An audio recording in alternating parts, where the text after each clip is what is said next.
Guys, if you haven't watched the previous part yet, the link is available in the pinned comment. Go check it out.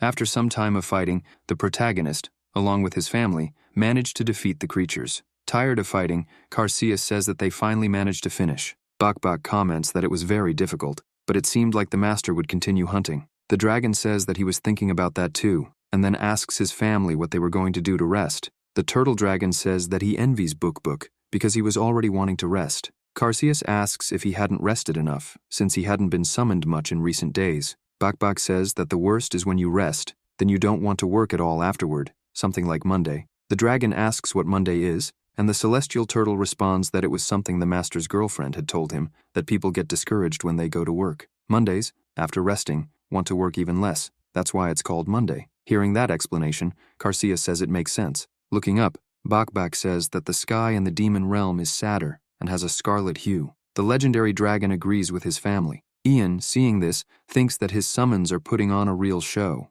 Then, he asks how they dared to call hunting work. Lai, who was next to his master, says that he wanted to hunt, making the protagonist proud of him. Carcias, seeing this, asks Bak if Li was sick, since there was no way Fenrir wanted to hunt. The turtle dragon responds that yes, and that this is called a workaholic condition. The obsessed wolf, while licking his master, says that his face tasted like blood, but Ian asks his familiar to stop that. 4 hours later, Poland, Caesar, and Saria arrive, making the protagonist excited. He quickly says he would assign their tasks. Ian asks Saria to separate the heroic rank items from all the collected items. The girl quickly obeys her master's orders. The summoner asks Poland to attract the demon monsters. After receiving the orders, the knight says he is ready for the mission. As for Caesar, the protagonist says he could join them and hunt the creatures. After hearing that, the swordsman just looks and says he didn't want that, leaving Ian surprised and wanting to know why he didn't want to. Caesar says that the common demon monsters were boring and that, if it were to hunt rare rank monsters, he would.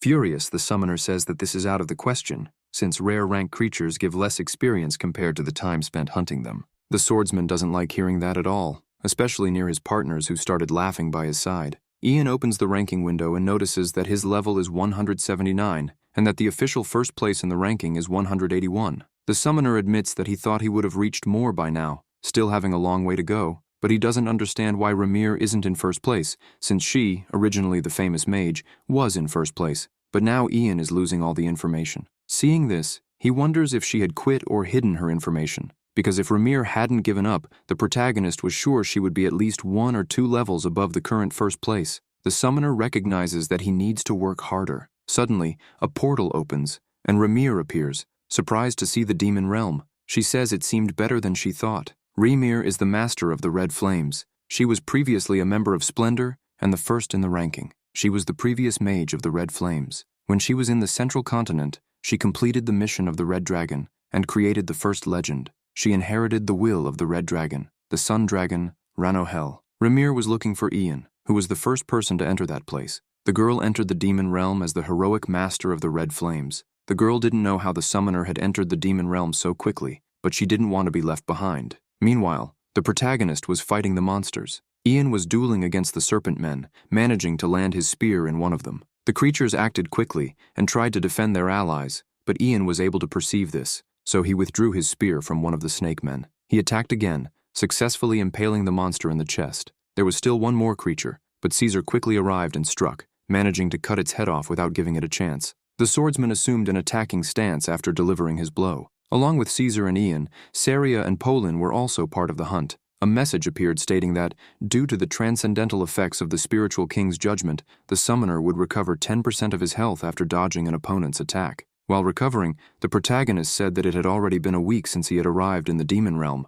but his subordinates wanted to know if they should continue with the mission. Ian said that the current missions in the realm were the ones Iriel and Yankun had given him, but he could only proceed with the elf's mission after finishing the Guardians. However, the summoner soon remembered that to continue with the mission, he needed to pass through the area that Yankun was blocking, so he hoped that the proximity hadn't been affected by the update. It had been much easier the last time to defeat him because of the resistance, but now he couldn't guarantee a victory. Ian, however, didn't give it much thought, since the mission remained, and he was sure that the proximity also stayed the same. In the demon realm, Zone 120, the protagonist, along with his subordinates, wondered why Yankun wasn't there and why the giant summoning seal wasn't either. He then deduced that this meant he could only deal with the corrupted monsters. Even so, Ian thought it best to stay alert since it was his first time entering that zone. Suddenly, the ground began to crack, and something was thrown toward the summoner, who was hit because he was caught off guard. Demon lizards emerged from the ground, looking furious. Injured, Ian wondered what kind of damage that was, and seeing that his subordinates were already preparing for combat, he said that it was fine and that he would try to handle them on his own. It was the first time the summoner saw these monsters called trakas, which had over 260 levels. The protagonist was impressed by the creature's levels, and still injured, said that if his resistance had been 1% lower, he would have died. He summoned his familiars, Bakbak, Carseus, Lee, and Fini. Ian wanted to make a full-force attack, so he asked the celestial turtle to use the turtle dragon's protection on Lee and activate the absolute defense. He also asked Fini to use the pulverization to hinder the enemy's vision. As for Carseus, the summoner asked him to protect all the familiars. Ian told Lai to attack with him and then activated the warrior Selamus will ability, converting his attributes into speed. After that, he charged into the attack. Quickly, Fini used pulverize, blinding the creatures. The protagonist, closing in, began attacking the Trakas at an incredible speed, but soon the monster reacted and counterattacked. Ian, being faster, managed to dodge the attack and ran to the side, trying to escape, but he noticed that another creature was approaching, and when it was about to strike, Ian thought quickly and, with a leap, managed to avoid the Trakas' attack. Afterward, the summoner took a deep breath, since he had almost been hit again. The message soon began to appear, stating that the transcendent option of the spiritual king's judgment had been activated. When dodging an enemy attack, there was a 15% chance to injure the opponent with 30% of the attack power, as well as a 30% chance to recover 10% of his health. These messages repeated as the protagonist continued to dodge attacks. The Trakas began to exude energy, causing it to completely change its form. Even so, Lee charged into the attack and managed to defeat one creature quickly, but now he was surrounded by two more that were rapidly approaching him. The Trakas began using special abilities, distracting Fenrir. The monster started attacking, and even though Lai managed to land a blow, he took damage from being hit. But immediately, Bakbak's ability was activated, and due to the effects of the turtle dragon's protection, Bakbak took 412,000 damage. However, the celestial turtle was now in its invincible state due to the absolute defense effects, preventing him from taking any damage. Lai quickly attacked again, not giving the creatures a chance to defend themselves. He then managed to defeat the two Trakas with little trouble. Seeing this, Ian said it had been easier than he imagined, but since he had converted his other attributes into speed, his attack power had decreased significantly. However, thanks to the transcendental option, he admitted that he was able to heal and deal damage while dodging the attacks. Also, from this battle, he could see the team's weak points. The tank roles were filled by Bakbak and Biggie, who was with Saria. Book was also part of this group. The combatants were Ian, Caesar, Polan, Lai, Finn, Holly, and Carseus. And the only support role was Saria, who was capable of healing the familiars. The protagonist thought that there were too many combatants and too few supports in the team, and because of this, it was a miracle they had come this far. The summoner thought about having the reliable Polan join the tanks to try to get some support as quickly as possible. Meanwhile, Sang, the leader of the guild ranked 37, Bekdu, entered the demon realm with his group. The bald man said they had finally managed to enter after 10 days since the update, and that they also heard that the demon realm had different terrains for each zone in the Kylan community, meaning that where they were now was the outskirts. Sang told his guild members to do their best to level up. Then, they noticed something approaching. Rahum began to appear, attacking the group. Many started running from the monsters, while others were attacked. Sang told his allies not to be discouraged, and that they should defeat those monsters as it was written in the community post and get rich from the demon crystals. After hearing about the demon crystals and getting rich, even while being attacked, the guild members changed their reactions, enraged, and started attacking the Rahum altogether, aiming to destroy the creatures. 10 days had passed since the demon realm update, and some high-ranking guilds were entering. Meanwhile, in the demon realm, in zone 115, Ian found a giant crystal, leaving him impressed with what he saw, as it was his first time seeing such a thing. Still in zone 115, the protagonist walked with his subordinates. He was already tired since it had been 10 days since he entered the demon realm, and he was still in zone 115. Ian remembered that along the way, he had already encountered Trakas and many other demons, as well as the contaminated demons mentioned in Yang Kun's mission, which had prevented the summoner from advancing. The protagonist told his subordinates to rest for a bit. While checking the status window, Ian thought it was a relief they had made some progress toward Yang Kun's mission, but he felt frustrated when he thought he had obtained a medium-grade magic crystal, because that item was contaminated. Ian threw it on the ground, as if that crystal wasn't purified. it was just a stone. The protagonist knew that, in addition to the contaminated demons, he didn't know where they were coming from, only that they were endless. But he was sure that moments like this, attacking the root of all the problems, was the answer. So, he summoned Carseus and Finn and told them that contaminated demons continued to appear. So he asked them to go around and report if they saw anything suspicious. The familiars began to fly over the area, and meanwhile, Ian mentioned that he would now rest for a bit. As Carseus and Finn were flying, the dragon asked the griffin if he thought the master was using them too much, but Finn couldn't talk, which left Carseus confused, unsure what his partner was trying to say. Then, the dragon told them to focus on getting done what needed to be done, which was better. Meanwhile, Ian was lying down drinking a juice. Finn approached where his master was lying, along with Caesar, Polan, and Saria. Seeing his familiar approaching, the summoner asked the griffin if he had discovered anything. Finn began to nod his head, signaling yes. So Ian got up and said that now they needed to stop resting and move, but Caesar was still sleeping. Seeing that, the protagonist said he knew he wasn't really sleeping and asked him to get up quickly. The swordsman begrudgingly began to get up for them to continue. Back in the present, in front of the giant crystal, the protagonist affirmed that it looked suspicious at first glance, then wondered what its purpose was. Caesar, who was behind his master, approached and told him to get out of the way. He struck the crystal hard,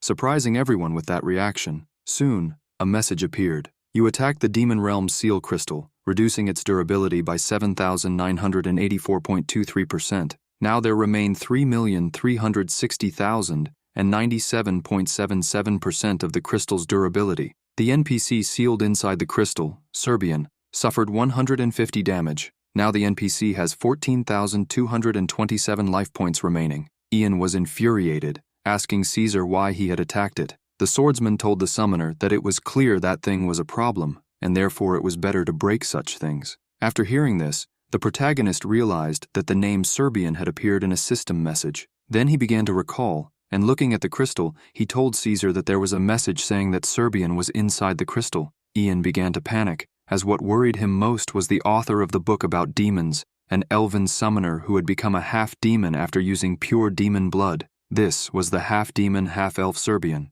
The protagonist remembered that this was the summoner whom Iriel had mentioned. Seeing his master's concern, Saria suggested they carve the crystal so the person inside would not be hurt. Ian agreed that this was the best method, and that he should summon as many familiars as possible to carve the crystal. Then, he summoned his familiars, and together they began to work on carving. After some time, the protagonist said that finally they had managed, as together they had carved the crystal, leaving only the NPC inside. A message appeared stating that the durability of the seal crystal had reached 0%. Smiling, Ian said it had been so exhausting he nearly died, for what kind of thing had over 3 million durability, as that was a ridiculous amount. Suddenly, a light began to emerge from inside the crystal, and it grew stronger and stronger. The summoner began to wonder what that light could be until a message appeared stating that the soul of Serbian had awakened, and that the dual-class mission of Demon Trainer with a hidden class degree had been activated. The elf came out of the crystal, leaving Ian impressed to see him. After Serbian lay on the ground,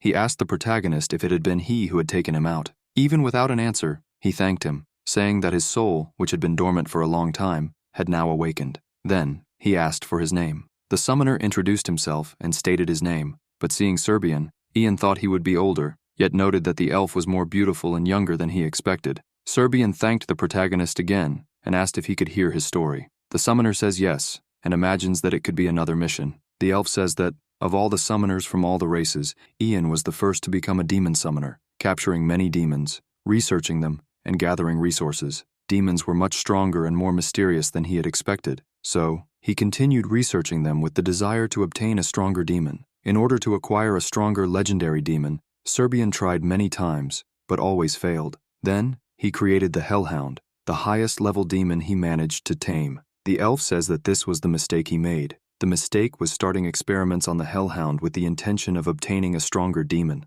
The experiment involved merging two demons, but the fusion experiment was a success. However, the demon's performance didn't improve. So, the elf continued with his experiments and created the first legendary level demon, the Demon Dragon. But he kept merging different legendary level demons, becoming a summoner with endless greed. To create a mythical demon, Serbian merged the Demon Dragon with other legendary demons. The mythical demon was a disaster in itself. The Demon Dragon was Khalifa. The elf says that as soon as the dragon was born, he imprisoned it in a large crystal seal, destroyed the research center, and disappeared. Ian was stunned listening to that story and remembered that Khalifa was the dragon Oakley had mentioned. Serbian says that his greed brought such a great disaster. After hearing all this, the protagonist asks the elf if he knew about the contaminated demons that appeared nearby. Serbian didn't know what these contaminated creatures were. Ian then opens his inventory, takes part of a contaminated creature he had kept, and hands it to the elf. Upon holding it, the elf says that this energy was a problem from his research center that Khalifa had destroyed.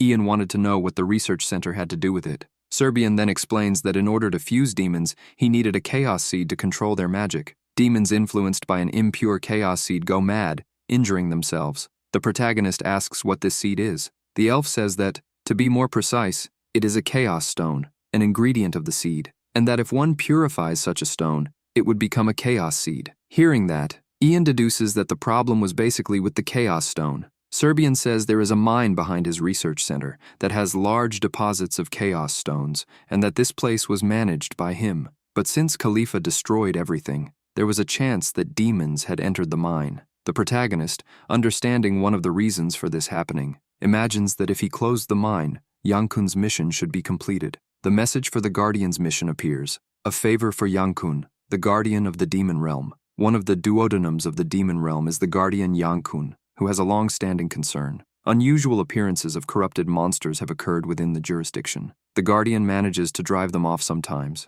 but their numbers continue multiplying. Although he hadn't thought much about it before, the growth rate of the demon monsters kept increasing, becoming a major threat. Below that, a message appears saying that Yankun is currently in the City of Wrath. Ian begins to wonder why the Guardian's location has been loaded, deducing that it is because he passed through the area protected by him. The protagonist asks the elf if they can block the mine. Serbian says he will tell the method, but first Ian must hear his request. A message about a mission appears: the beginning of demon alchemy. The first half-demon of the elves, Summoner, wishes for you to succeed him in the research of demon fusion. However, demon alchemy is not something just anyone can do. Only a talented summoner can succeed in Serbian's research, and for that reason, he will test your abilities. Go to Zone 107 in the demon realm, find his research facilities, and eliminate all the contaminated demons there. The mission difficulty was SS, with an unknown reward. Ian asks if he only needed to eliminate all the contaminated demons from the research center and return, but then wonders if he should ask the elf if he could disappear like Yankun did.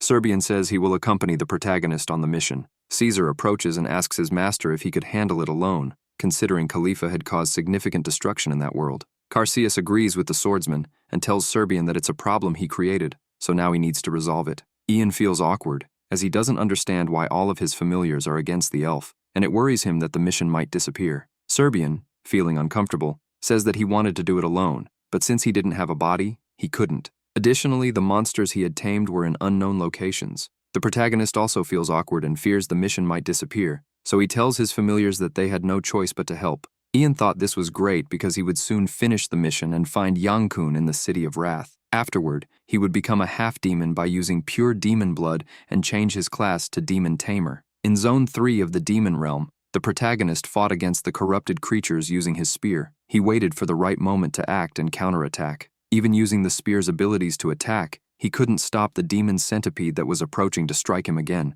With no way to dodge, Ian tried to defend the attack with his arm, but was struck by the force, being dragged away by the centipede. Caesar appeared and easily cut the monster in half, defeating it with ease. Ian, holding Book as a shield against the wall, said it seemed like the further they advanced, the stronger the monsters became. Seeing the protagonist's condition, Serbian asked if he was all right, then approached to help him get up, explaining that the creatures were getting stronger due to the addiction to the Chaos Stones. After explaining this to Ian, the elf said that if they passed through this place, they would be in Zone 110 of the Demon Realm. As they walked, the summoner was getting tired of Serbian talking, even though he knew it was obvious the elf would talk a lot. The elf said that the weak point of the Luflos was the back of their hips, and their spines were very fragile, so even a light impact would cause them to writhe in pain. He also mentioned a demon called Hekaruni, who always had to be watched in the eyes, and when their eyes shine, it means their aggression is increasing. Ian didn't think everything the elf said was useless because some things were helpful to him as well. It didn't take long for the protagonist to realize they were near a magical circle. Serbian said they had reached the portal to Zone 109, and to go to the next zone, they needed to face a duodenum. This left Ian stunned. The elf, smiling, told Ian that if he went, it would be a piece of cake. Then, he started walking toward the portal. The summoner desperately shouted for Serbian to be calm. The elf stopped immediately, startled.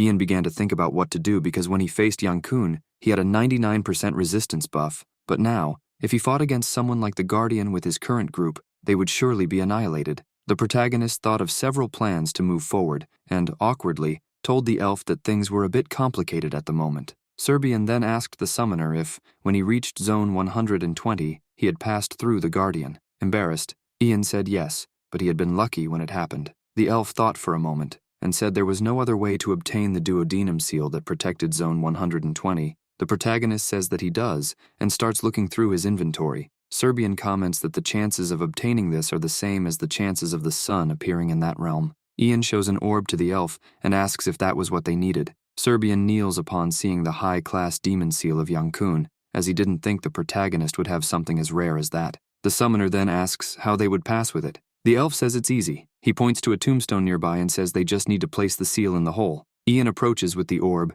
and places it in the hole on the tombstone. After positioning it correctly, an energy started emanating from the portal, causing it to gradually disappear. Seeing this, the summoner asks if it worked, as he was happy to pass through Zone 110 without fighting, thinking it was great. Afterward, he says it was fine for them to enter. Now in Zone 107, looking at the place, Ian tells the elf that it looked like a labyrinth. The elf agrees and says that's why he had built his lab there, as the noble and royal demons were disgusted with him, since he was stronger than the noble demons. Serbian says he didn't want his research to be interrupted by them, so the labyrinth, which they didn't care about, was perfect. After walking a bit more, the elf says they've arrived, and it's there that his laboratory, the Devil's Factory, is located. Ian is impressed upon seeing the place, but once they enter, he comments that the interior was awful. Serbian says Khalifa had destroyed everything, and it hadn't been cared for in 1,000 years, so it was obvious. Poland remarks that they hadn't seen a single demon on the way from Zone 110 to Zone 107. The elf explains that it was because of the Chaos Stone,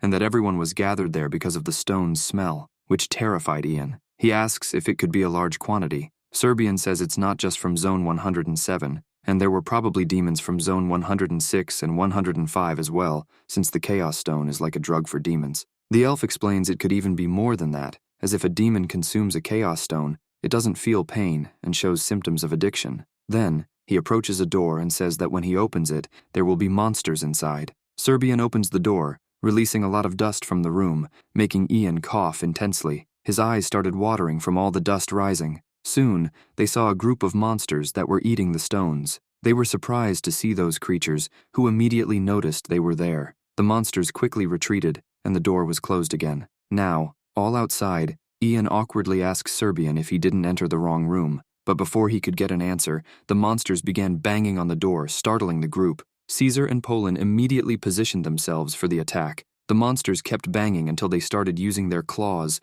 making holes in the door until it fell. Serbian immediately used his ability, creating a barrier to prevent the demons from passing. While Ian instructed all his subordinates to stop the monsters, Biggie was summoned and quickly used his abyssal ability, causing the monsters to lose speed and be pulled backward. The protagonist summoned Lai and Book, as well as Carseus, who bumped his head for being in such a low place. The summoner asks the dragon if he's all right and immediately uses his polymorph ability, transforming into a human. He orders everyone to attack. Lai charges forward and starts attacking the demons, easily defeating them. Seeing this, Ian is impressed by Fenrir, who manages to take down monsters almost alone. The protagonist wonders how Lee became so strong. After the battle ends, he asks him what had happened. The wolf replies that the place had good moonlight, which is why he was stronger. The summoner didn't understand why the moonlight was relevant. Serbian explained that, starting from District 109, there were 3 moons, so that might be why Lee was so strong. Ian, opening the status window, decided to check what had happened.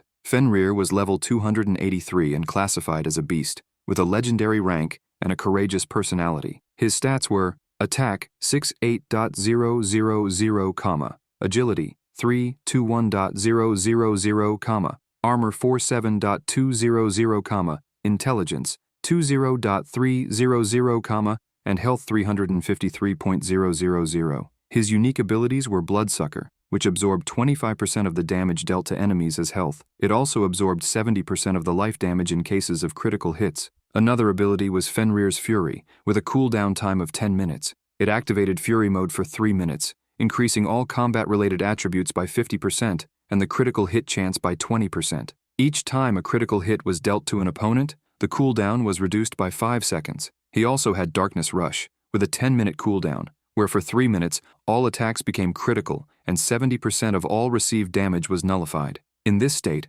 all movement speed was increased by 50%, and it could only be activated in the dark. The passive skill Moon's successor was active, making all movement 30% faster under moonlight, and health was restored by 3% every second. Ian was impressed seeing this, especially with the Moon's successor passive skill stacked 3 times. This meant a 90% increase in speed and a 9% health recovery every second. For the protagonist, this turned Ally into a zombie killer. Serbian told the group to go deeper, as the Chaos Stone deposit was at the center. As they started walking through the corridors, Biggie's summoning was cancelled because he was too large. It didn't take long for Lai to start sensing something. He told his master that he could smell monster blood. Ian was surprised to hear that, as he hadn't expected it. Serbian opened the door and was surprised by what he saw. There was a creature devouring other monsters. The protagonist was shocked to see that all the monsters were dead. Saria, scared, asked what the creature that looked like a crow was. Serbian said that this was a monster he had managed to tame after an incredible effort, named Lakiel. The elf explained that this was a heroic monster, but it was as strong as one of legendary level, and that Lakiel's soul was an excellent ingredient for creating a legendary level monster. Ian asked why that monster was an ingredient, and the elf replied that it was a rare creature, and they didn't know when they would find another. The protagonist thought this was a shame since he still didn't have pure demon blood, so he couldn't tame it. Lakiel turned around and saw that the group was there in the same place as him. The monsters let out a loud scream in their direction, leaving Serbian terrified. Ian summoned Bakbak and asked Saria to summon Biggie. The girl immediately summoned the golem, who joined Lai and Carseus for the attack. The summoner asked Bakbak to join Biggie to buy them some time. He then asked Serbian if Lakiel had any weaknesses. The elf said there was something they should be careful about. The monster's feathers caught fire whenever its health dropped below a certain point, burning for 5 minutes. If the flames were red, Lakiel would be immune to all magical attacks. If the flames were blue, he would be immune to all physical attacks. Ian asked if there was an order to the flame colors.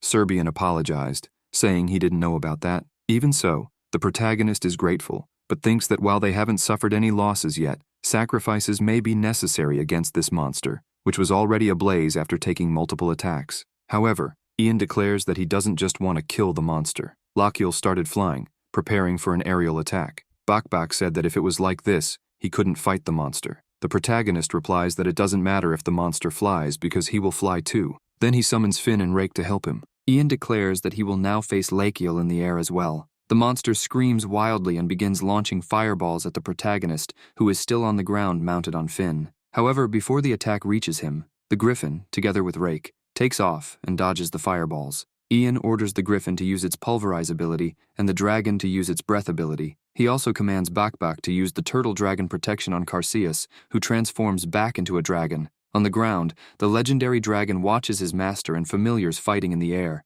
Then, he immediately takes flight and, upon reaching the battle, grabs Lakiel's wings, positioning himself face to face with the monster. Lakiel, screaming, launches fireballs at Carseus, but quickly becomes alarmed as he sees the dragon unaffected by the attack and preparing for a counterattack. Unable to escape, Lakiel panics until he is struck by the war dragon's attack, leaving him knocked out. Carseus releases the monster, which begins falling aimlessly, unable to control itself. But before hitting the ground, Lakiel regains consciousness and sees Lai waiting, ready to attack. Fenrir attempts to strike Lakiel as he approaches the ground, but the monster dodges, having regained its senses. Returning to the air, Lakiel's feathers ignite with blue flames. Now more confident in the fight, Lakiel begins attacking, launching blue fireballs in multiple directions to defend itself. Ian wonders what is happening, noticing the monster is using wide-range QI attacks as its wings burn. Then, he remembers that when the flames are blue, Lakiel is immune to physical attacks, rendering the attacks of Lee, Caesar, and Pauline ineffective. However, Finn and Rake's attacks are too weak, and Carseus's breath attack takes too long to execute. The protagonist decides it's better to focus on evading for now, until the flames subside. Noticing that Lakiel is about to attack again, Ian asks everyone to hold on. He is surprised, as is Carseus, to see the monster bypassing them and going straight for Bakbak and Biggie, directly attacking the two who were on the ground. The protagonist doesn't understand why the monster is targeting the tanks directly, seeming intoxicated by the Chaos Stone. Regardless, Ian thinks it's a relief. Seeing that the attack on the tanks isn't having results, Lakiel stops, and the summoner notices the flames on its body starting to fade. He then orders everyone to go all out in the attack. However, before they can strike, The demon crow uses its inherent ability, Roar of Darkness, attacking everyone directly. Lai loses 276 health, Poland loses 170, Caesar loses 231, and due to Lachiel's demonic energy, Ian suffers an additional fixed damage of 101.000. The protagonist is desperate seeing his familiars taking such damage and decides to act quickly. Charging forward on the griffin at full speed, Ian hurls his spear at Lachiel, hitting it by surprise. The demon crow lands before the group, as does Ian. Now unable to fly after Ian hit its wing with the spear, Lachiel is grounded. The protagonist is pleased with his achievement, but laments that the judgment of the Spirit King didn't activate. Lachiel launches its fireball ability again, targeting the protagonist and his familiars. Ian immediately orders Bakbak to use his ability, activating absolute defense and protecting everyone from the attack. Due to Lachiel's attack, Bakbak suffered a critical hit of 341.000 damage, but with absolute defense active, Ian's familiars took no damage. Ian instructed Saria to heal Bakbak once the Turtle Dragon's ability ended. The girl mentioned she didn't have much healing left. The protagonist said it was better to save the main tank, so she should prioritize Bakbak. Ian then asked Caesar to attack alongside him, thinking it was better to take the risk and fight together than lose his summons and subordinates, which would have their efficiency in the Demon Realm hunt. Prepared, Ian told his familiars to engage in combat. After their joint attack, Lachiel was still standing, while Ian, his subordinates, and familiars were shaken. Despite attacking with maximum power, Finn and Rake were defeated by the Demon Crow. Seeing this, Ian ordered everyone to stop. Caesar, confused, asked why. Carcius also didn't understand, saying they needed to attack Lachiel to capture him. The protagonist, noticing that Lachiel's flames had changed 6 times, deduced that if Serbian's information was correct, the crow's health should be below 25%. Turning to the group, Ian declared he was going to capture the creature. Serbian was astonished and reminded Ian that a half-demon couldn't capture a demon beast. Ian acknowledged this but used energy manipulation to create an aura around his body. He asked Bakbak to activate the Turtle Dragon's protection on him when he gave the signal. Lachiel prepared to launch fireballs again. Ian moved into position, spinning his spear as he charged toward the attack, slicing through the flames and declaring his challenge to the creature. He signaled Bakbak, who activated his ability. Ian leapt forward, preparing to strike with his spear as he approached Lachiel, who was ready to counterattack. However, before the crow could react, Ian landed several strikes with his spear. The monster managed to hit Ian with its wing, but thanks to the Turtle Dragon's protection, Bakbak absorbed 315.000 damage. Acting quickly, Ian used the wing for leverage, climbing onto Lachiel's back and striking again. The enraged creature ignited in flames once more. Ian, observing the now red flames, noted that the crow was immune to magical attacks, meaning it still had about 10% of its health remaining. Standing face to face with the monster, Ian resolved to beat Lachiel before it could use its final move. Charging forward, he landed multiple blows, causing damage ranging from 39.000 to 45.000. Lachiel began emitting lightning, preventing any further damage but still enduring the strikes. Ian laughed at the situation, knowing that while he wasn't causing damage, the strikes must still hurt.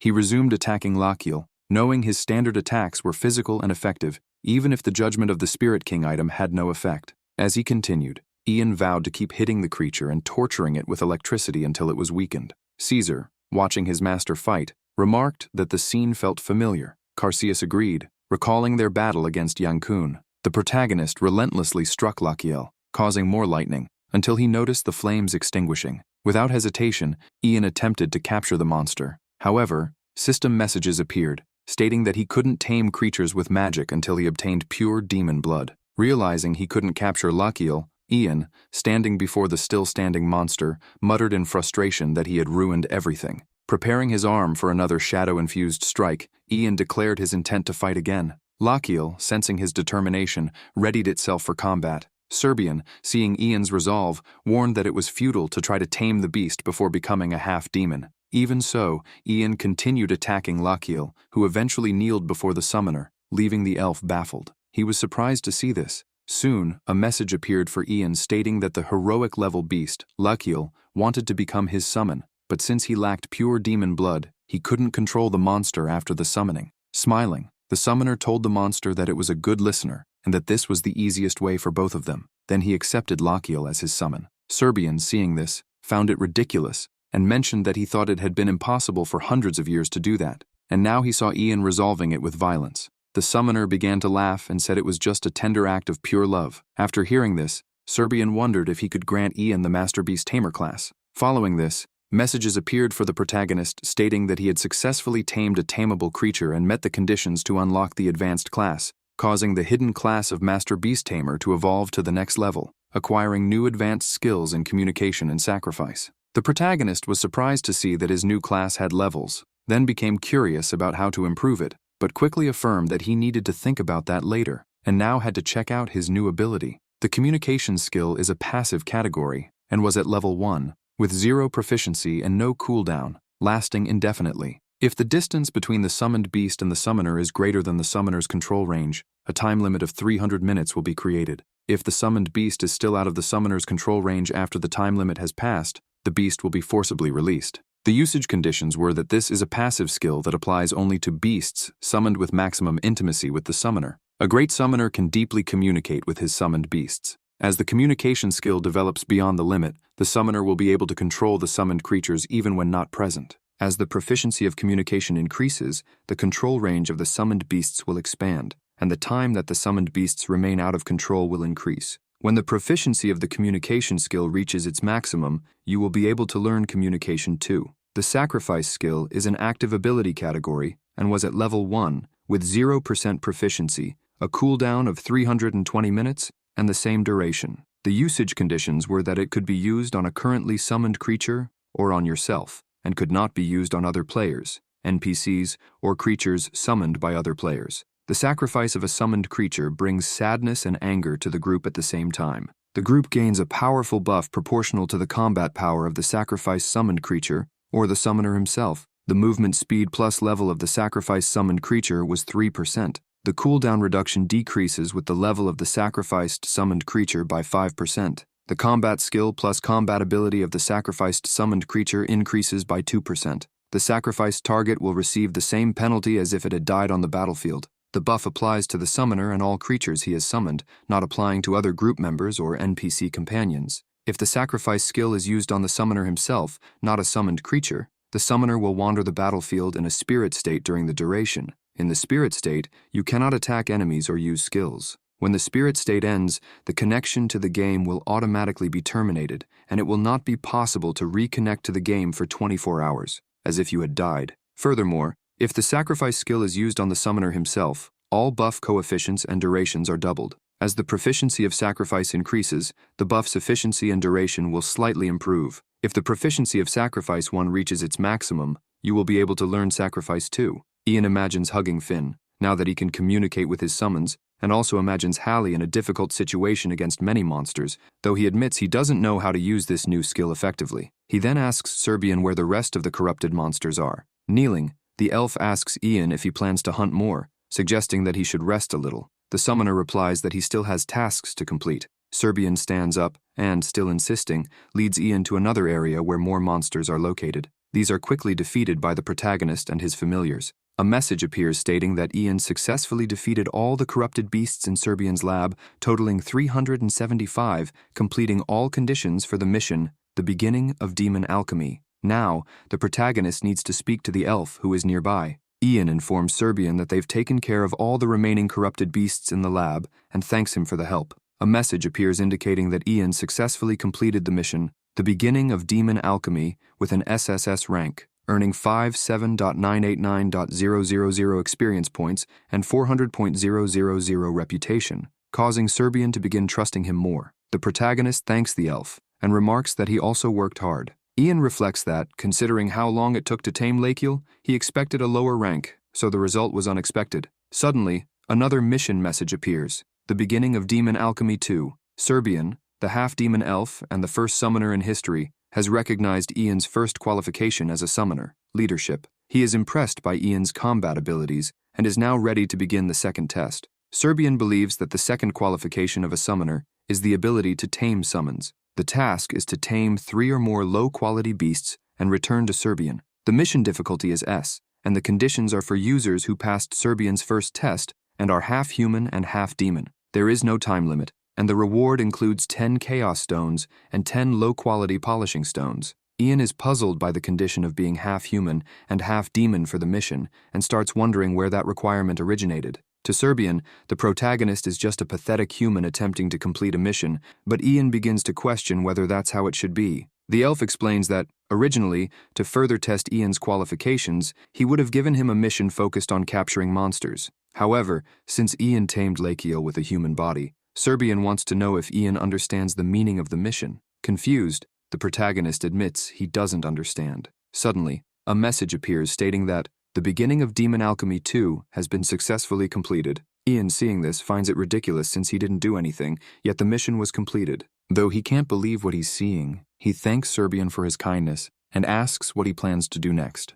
The elf says he plans to stay and repair the laboratory. The summoner shakes hands with Serbian and mentions that they must part ways for a while, as he is now heading off to seek the pure blood of the demon and will return afterward. The elf wishes Ian good luck, who, along with his subordinates, departs, leaving Serbian in the laboratory. The protagonist then declares that he will head to the City of Wrath, but suddenly starts dozing off while still standing. Book, perched on his shoulder, sprays a jet of water onto his master's face, waking him up with a start and making him complain about the cold. Ian thanks the turtle for waking him and remarks that he had been playing for 17 hours straight, deciding to leave the game running and take a short nap. Meanwhile, Ganji and Kanoel walk through the demon realm. The young mage expresses curiosity about his brother Ian's whereabouts. The magnate jokes, saying he imagines the protagonist has probably defeated all the monsters and demons and become something like a king. However, he then asks Ganji why he seems concerned about Ian, implying he might be missing him. The dark mage denies it, prompting Kanoel to laugh and suggest they pretend to be looking for their brother since he still had some questions to ask him. The next day, Sung wakes up, disoriented and unsure of how long he'd slept. After checking, he decides he should eat something before returning to the game. After eating, the protagonist re-enters the demon realm and immediately resumes where he had left off. He whistles, summoning all his familiars, who quickly converge on their master. Ian asks them about their hunts. Bakbak remains silent. Carseus complains of exhaustion and asks for rest. Finn also appears tired. While Lee mentions having fun, Ian praises their efforts and reflects on the power of his communication ability, which functions like an automatic hunt or side game, enabling him to control things from a distance. Ian then decides to check what items his summons had acquired. Upon opening the inventory window, he is surprised to find more stones than expected. Pleased, he remarks how irresistible they are. The familiars had gathered low-quality mixed-category gemstones with no grade, durability of 50. These rare treasures contain pure underworld energy. Using one can strengthen equipment, but low-grade stones are only effective on level 10 or lower equipment. The success rate for enhancement is low, and failures can reduce enhancement levels by 0 to 2. There were also intermediate-class mixed-category gemstones with durability of 50, containing concentrated magic from intermediate-class demons, or higher. These stones are only effective on level 15 or lower equipment, with similarly low success rates and failures, potentially reducing enhancement levels by 1 to 3. Holding a gemstone, Ian decides it's time to test it. He uses the item on his spear, successfully enhancing it, and increasing the Spirit King's judgment to level 6. After several more attempts, some of which fail, Ian manages to raise his weapon to level 7, though the process frustrates him. He had used 30 gemstones but only gained 2 levels, leaving him unsure whether to continue or stop. Still determined to reach the next level, he rises and declares he will try again. With another stone in hand, he resolves to press forward. However, his next attempt fails, leaving the spear stuck at level 7. He made other attempts, but all of them failed, causing the spear to drop back to level 6. This left him paralyzed, lying on the ground, unsure of what to do. Lai asked her master if he was okay. Still on the ground, the protagonist told the Fenrir that, as always, there was no one else but him. The wolf fiercely replied that they needed to hunt and urged his master to get up quickly. Crying, the summoner admitted that Lai was right.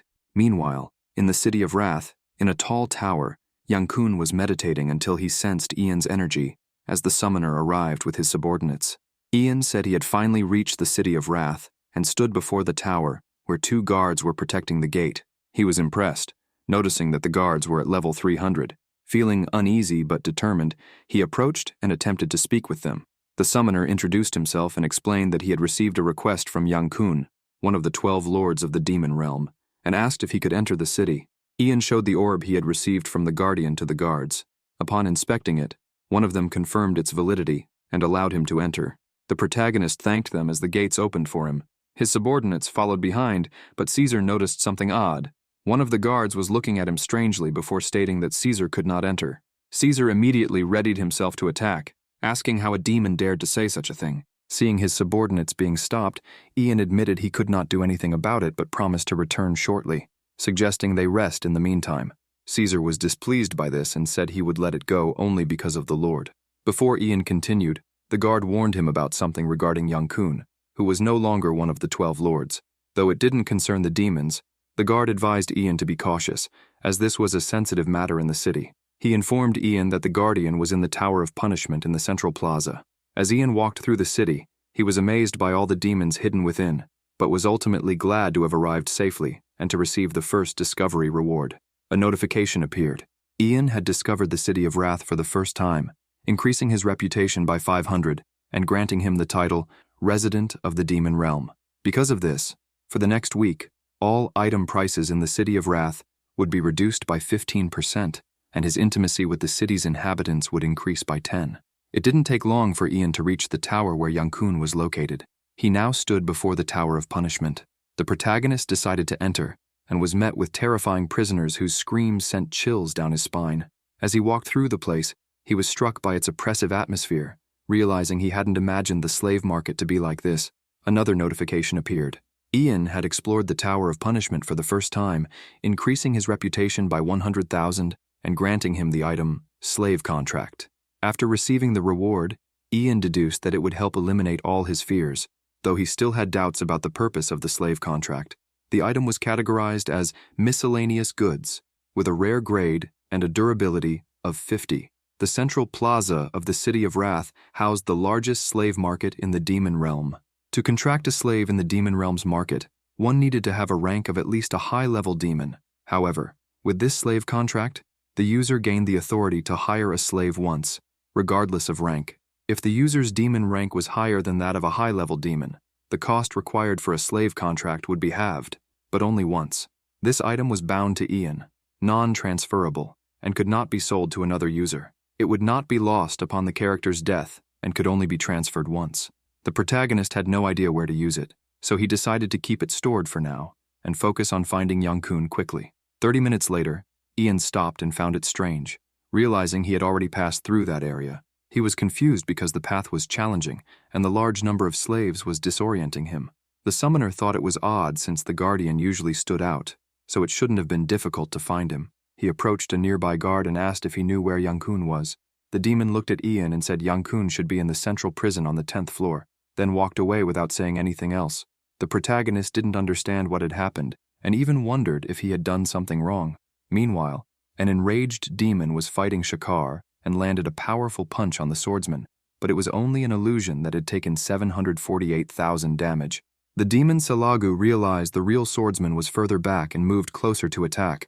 Shakar struck the beast, landing precise blows that brought Salagu to his knees. The demon told the swordsman he was quite skilled for mere humans. The swordsman was with Chan and Ramir. The knight told the beast it should give up because it was no match for them. Salagu admitted they were strong and qualified to enter. Shakar placed his sword at the demon's neck and asked why he was qualifying them, saying he could gain fame and items by killing him, so there was no reason to spare his life. Salagu replied that it was exactly that.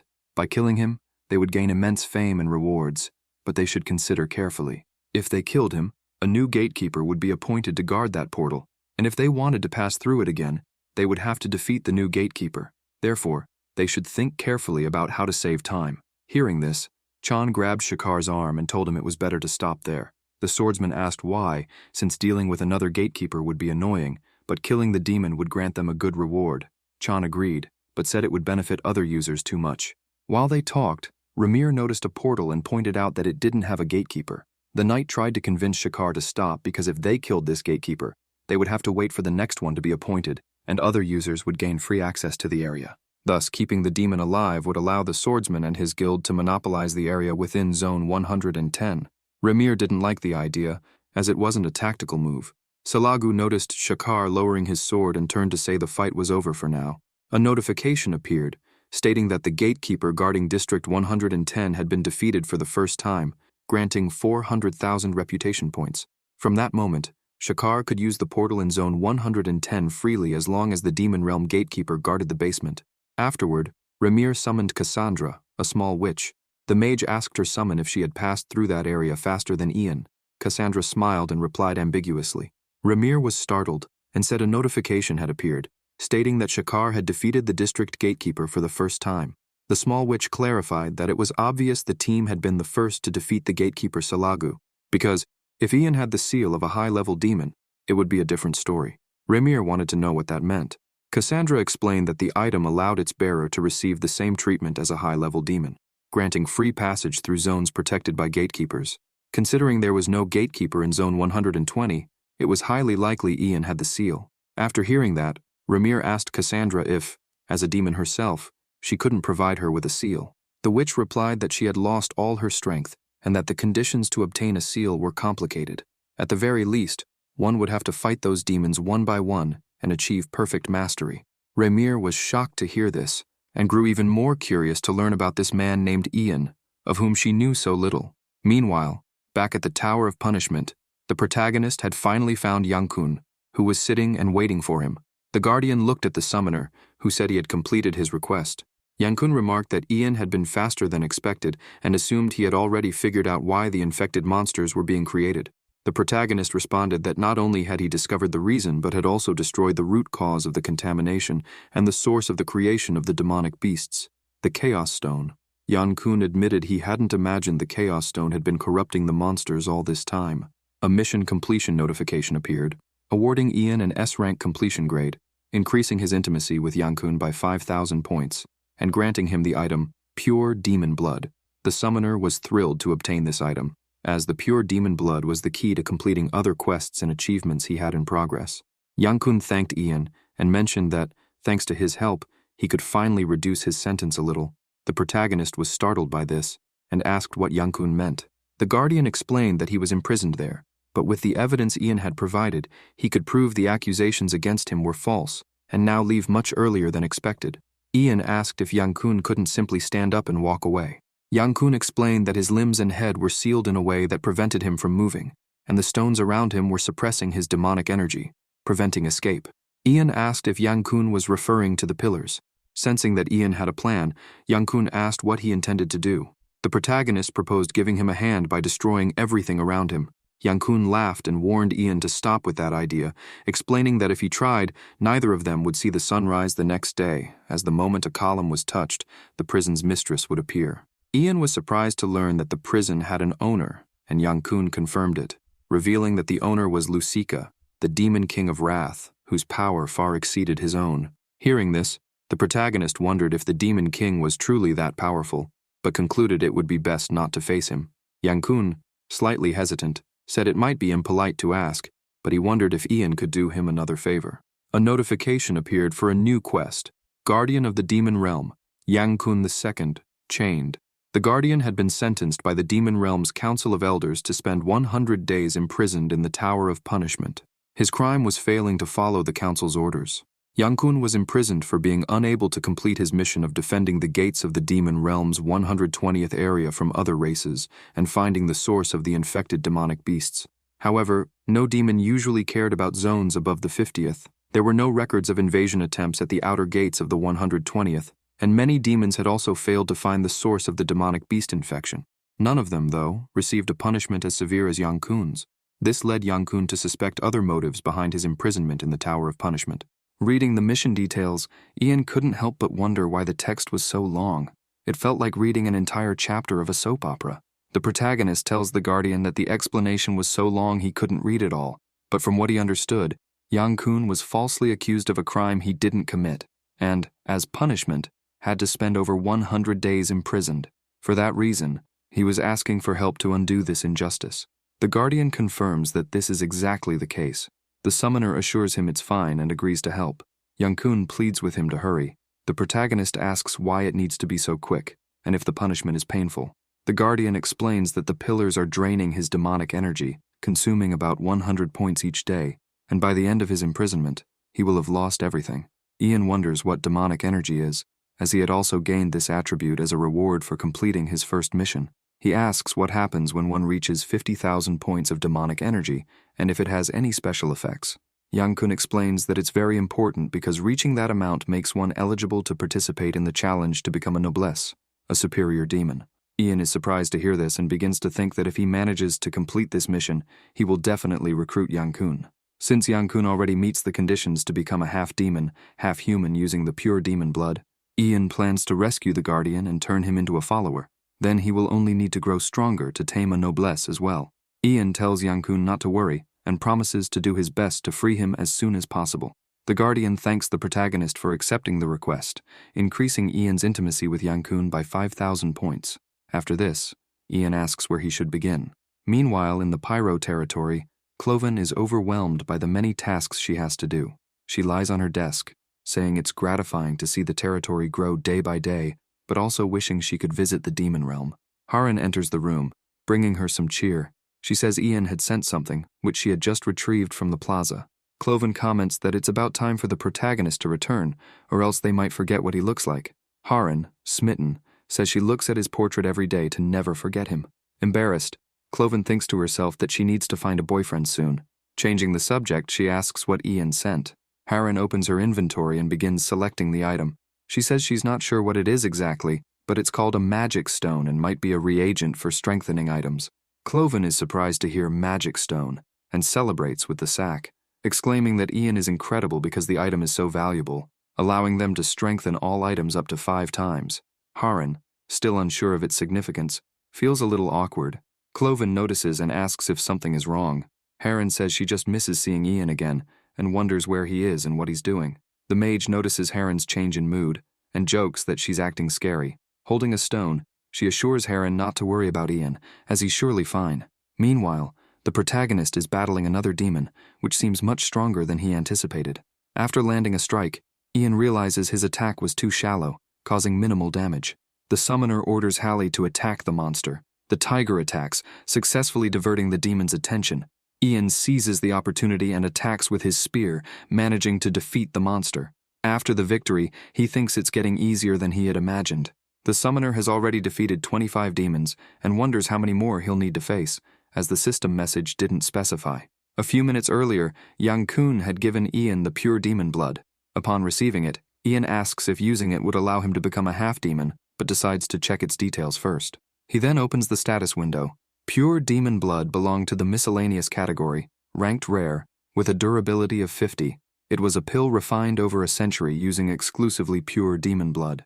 If a user of another race consumed this pill, they would temporarily become a half-demon and gain access to demon abilities. Upon consumption, the pure demon blood would attempt to gauge the user's level through the demon test. If someone planned to consume the blood and become a demon, they had better be prepared. Ian was surprised to learn about the demon test, as he thought merely consuming the pill would be enough to become a half-demon. At least the test only assessed combat skills. Now, after defeating numerous monsters, Ian admitted he was nearing his limit, and unsure how much longer he could hold out. Nevertheless, he resolved to push as far as possible, preparing himself for battle and declaring he was ready for the next fight. Soon, messages appeared. You have passed all the demon tests and the test room will now close. Seeing this, Ian wondered if it was truly over. He remarked that he wasn't complaining, but it felt as though something was left unfinished. However, another message popped up. Ian has become the first half-demon, half-human. Hoon was astonished upon seeing the notification that a player had become a half-demon. Mireille sent a private message, asking if anyone in the demon realm had seen Ian because she wanted to know how to become a half-demon. Hoon asked if they hadn't already figured it out since the Kylan forum stated that pure demon blood was required to become a half-demon. Mireille retorted that no one reads those things, and that she wanted to know where to find pure demon blood. Jin, who was with Mireille, mentioned they were between zones 112 and 115, and that no one had seen Ian. Mireille noted that it seemed the guardian of zone 110 was holding strong, preventing anyone from entering. Elsewhere in the demon realm, Ramir exclaimed that she had finally found Ian, and was shocked to see that he had transformed into a half-demon.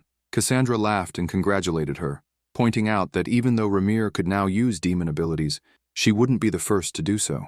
The mage admitted she had thought herself the only one with a lead on where to find pure demon blood, and now realized her predictions were correct. Ian wasn't far from the City of Wrath. While the people of Ruspel might underestimate Ian as nothing special, Ramir believed this wasn't true, and thought that Shakar likely held the best evaluation of Ian so far.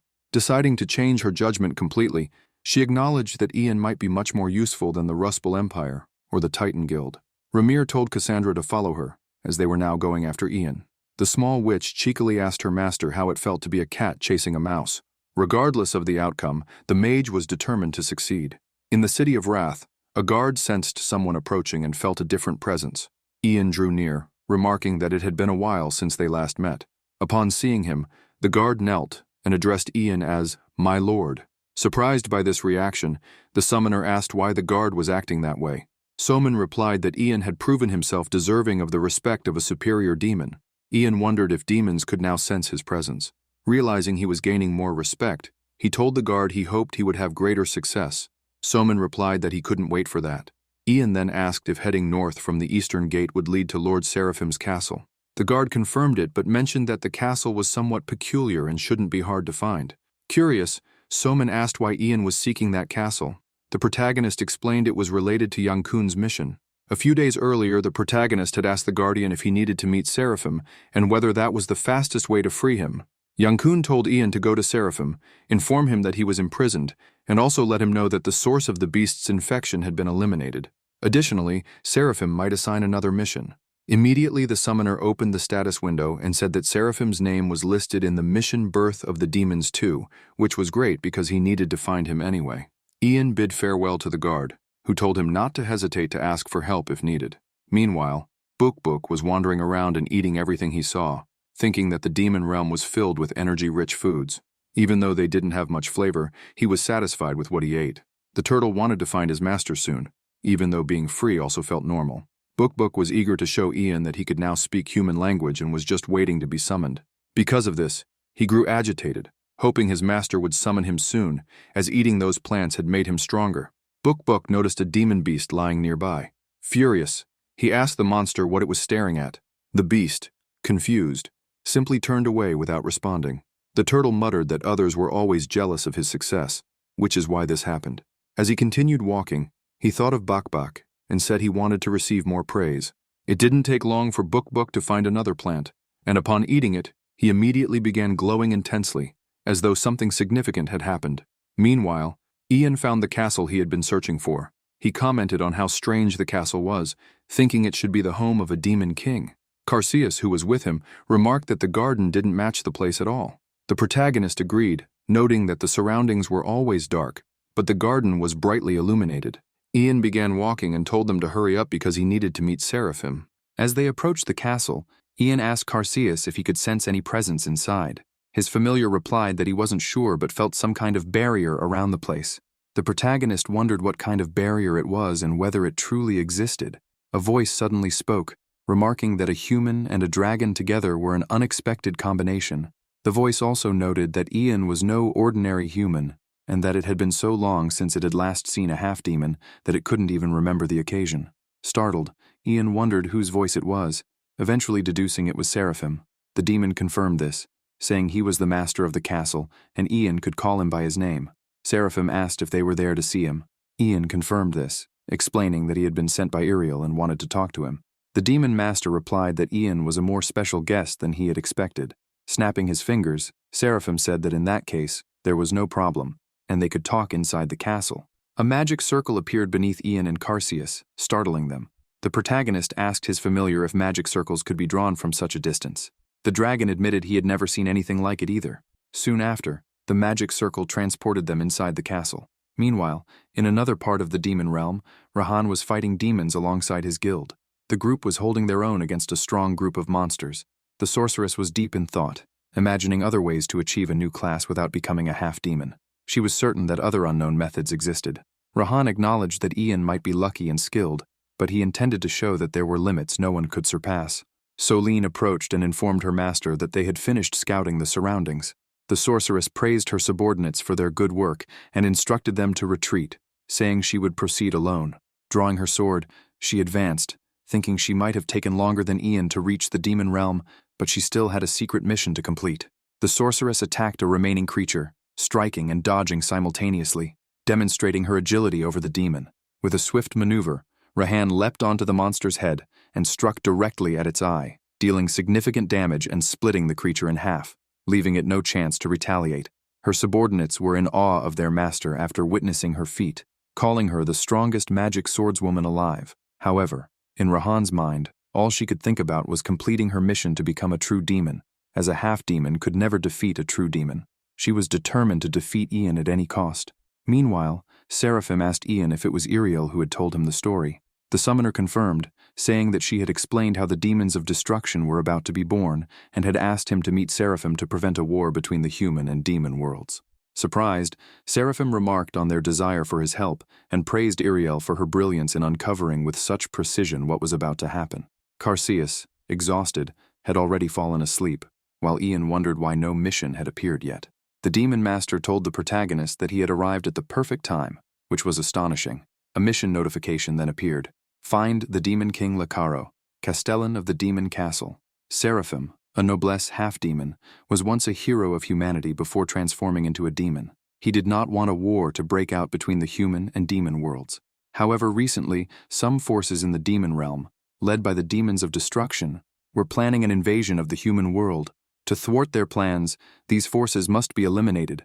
Although they had not yet gained the support of the noblesse, the demons of destruction had already convinced some powerful demons to join their cause. Before their power became unstoppable, a resistance needed to be formed by uniting with common demons to confront them. The mission instructed Ian to travel to the demon castle in Zone 80 of the demon realm and inform Demon King Lacaro of the situation. The mission's difficulty was rated SS, requiring the completion of Birth of the Demons 2, with a 30-day time limit and an unknown reward. Ian was eager to meet another NPC but admitted it would not be easy to infiltrate Zone 80. The protagonist asked Seraphim if his task was to meet Demon King Lacaro in the demon castle. Seraphim confirmed and handed Ian an item, the letter of Seraphim. The demon master advised Ian to keep the letter, as it might prove useful, and recommended that he prepare thoroughly before departing. Ian commented that it would be a good idea to obtain a dual class before leaving. Seraphim agreed and suggested Ian visit the class tower, where he could obtain the dual class combination he desired. Ian acknowledged this, but privately thought he needed to unlock the secret class instead, which required visiting the Servian Research Center in Zone 107. The protagonist was thrilled at the thought of acquiring a secret class, while Carseus continued to sleep soundly. Ian then asked Seraphim if he knew Yankun. The noblesse confirmed he did, and asked where Ian had heard that name. Ian explained how they had met when he fought Yankun as the gatekeeper, but concluded by saying their meeting was purely coincidental. After hearing the story, Seraphim remarked that he didn't know Yankun was imprisoned in the Tower of Punishment. The protagonist remarks to the noblesse that he couldn't have imagined that Seraphim, being the vice master, wouldn't know about Yankun's situation. Seraphim explains that most of the city is already under the control of the demons of destruction, who are ensuring that information doesn't reach him. Additionally, Demon King Hikion, the city's master, had long since joined their side. Hearing this, Ian realizes that freeing Yankun might be impossible, even with Seraphim's help. However, Seraphim assures Ian that now that he knows the truth, he will use his powers to free Yankun. He promises that within 3 days, the Guardian will be liberated, and Ian can use that time to obtain his dual class, and then return to the castle. Relieved, Ian thanks Seraphim. The protagonist now has a clear to-do list. Visit Seraphim's castle, speak with him, go to the class tower, and then return to Seraphim's castle to wait for Yankun's release. Ian figures everything with the noblesse is resolved and considers heading to the Servian Research Center next, until he remembers the slave market. Though he's unsure what use slaves have in the demon realm, he decides it's better than doing nothing. Ian tells Seraphim he has a question. The noblesse encourages him to ask. Ian inquires about the slave market in the central plaza of the City of Wrath. Seraphim looks surprised and asks Ian how he came by the item he's holding. Ian remains silent, prompting Seraphim to ask again, this time with an intimidating tone. The protagonist, feeling awkward, doesn't understand why Seraphim is acting this way, or why Carseus is sleeping so deeply. Soon, Seraphim regains his composure and apologizes, admitting he was distracted by the item Ian was holding, which is incredibly important. Ian asks if it's truly that significant. Seraphim explains that Ian may not know, but Dice, the owner of the slave market, declared that he would open the market's secret section, accessible only to demon kings, for whoever presented that contract. Even so, that section is only open to demon kings once a year, and even noblesse are only allowed access for 12 hours annually. It is in this section that the most expensive and coveted slaves are found. Ian acknowledges this and now understands the true value of the paper. He thinks this is undoubtedly a golden opportunity, but at the same time, it seems like a seed capable of sparking a major conflict. Seraphim adds that while a slave contract on its own may not hold much value, Its rarity cannot be overlooked. Only one such contract is issued annually throughout the entire demon realm. Ian says he now understands its rarity and reflects on how, with such low production, even a common item can become absurdly rare. The protagonist notes that these circumstances make the slave contract valuable, but he wants to know why the demon dice creates them. Seraphim explains that Dice has a compelling reason. He's an incredibly wealthy patriarch who has a daughter. This leaves Ian even more confused.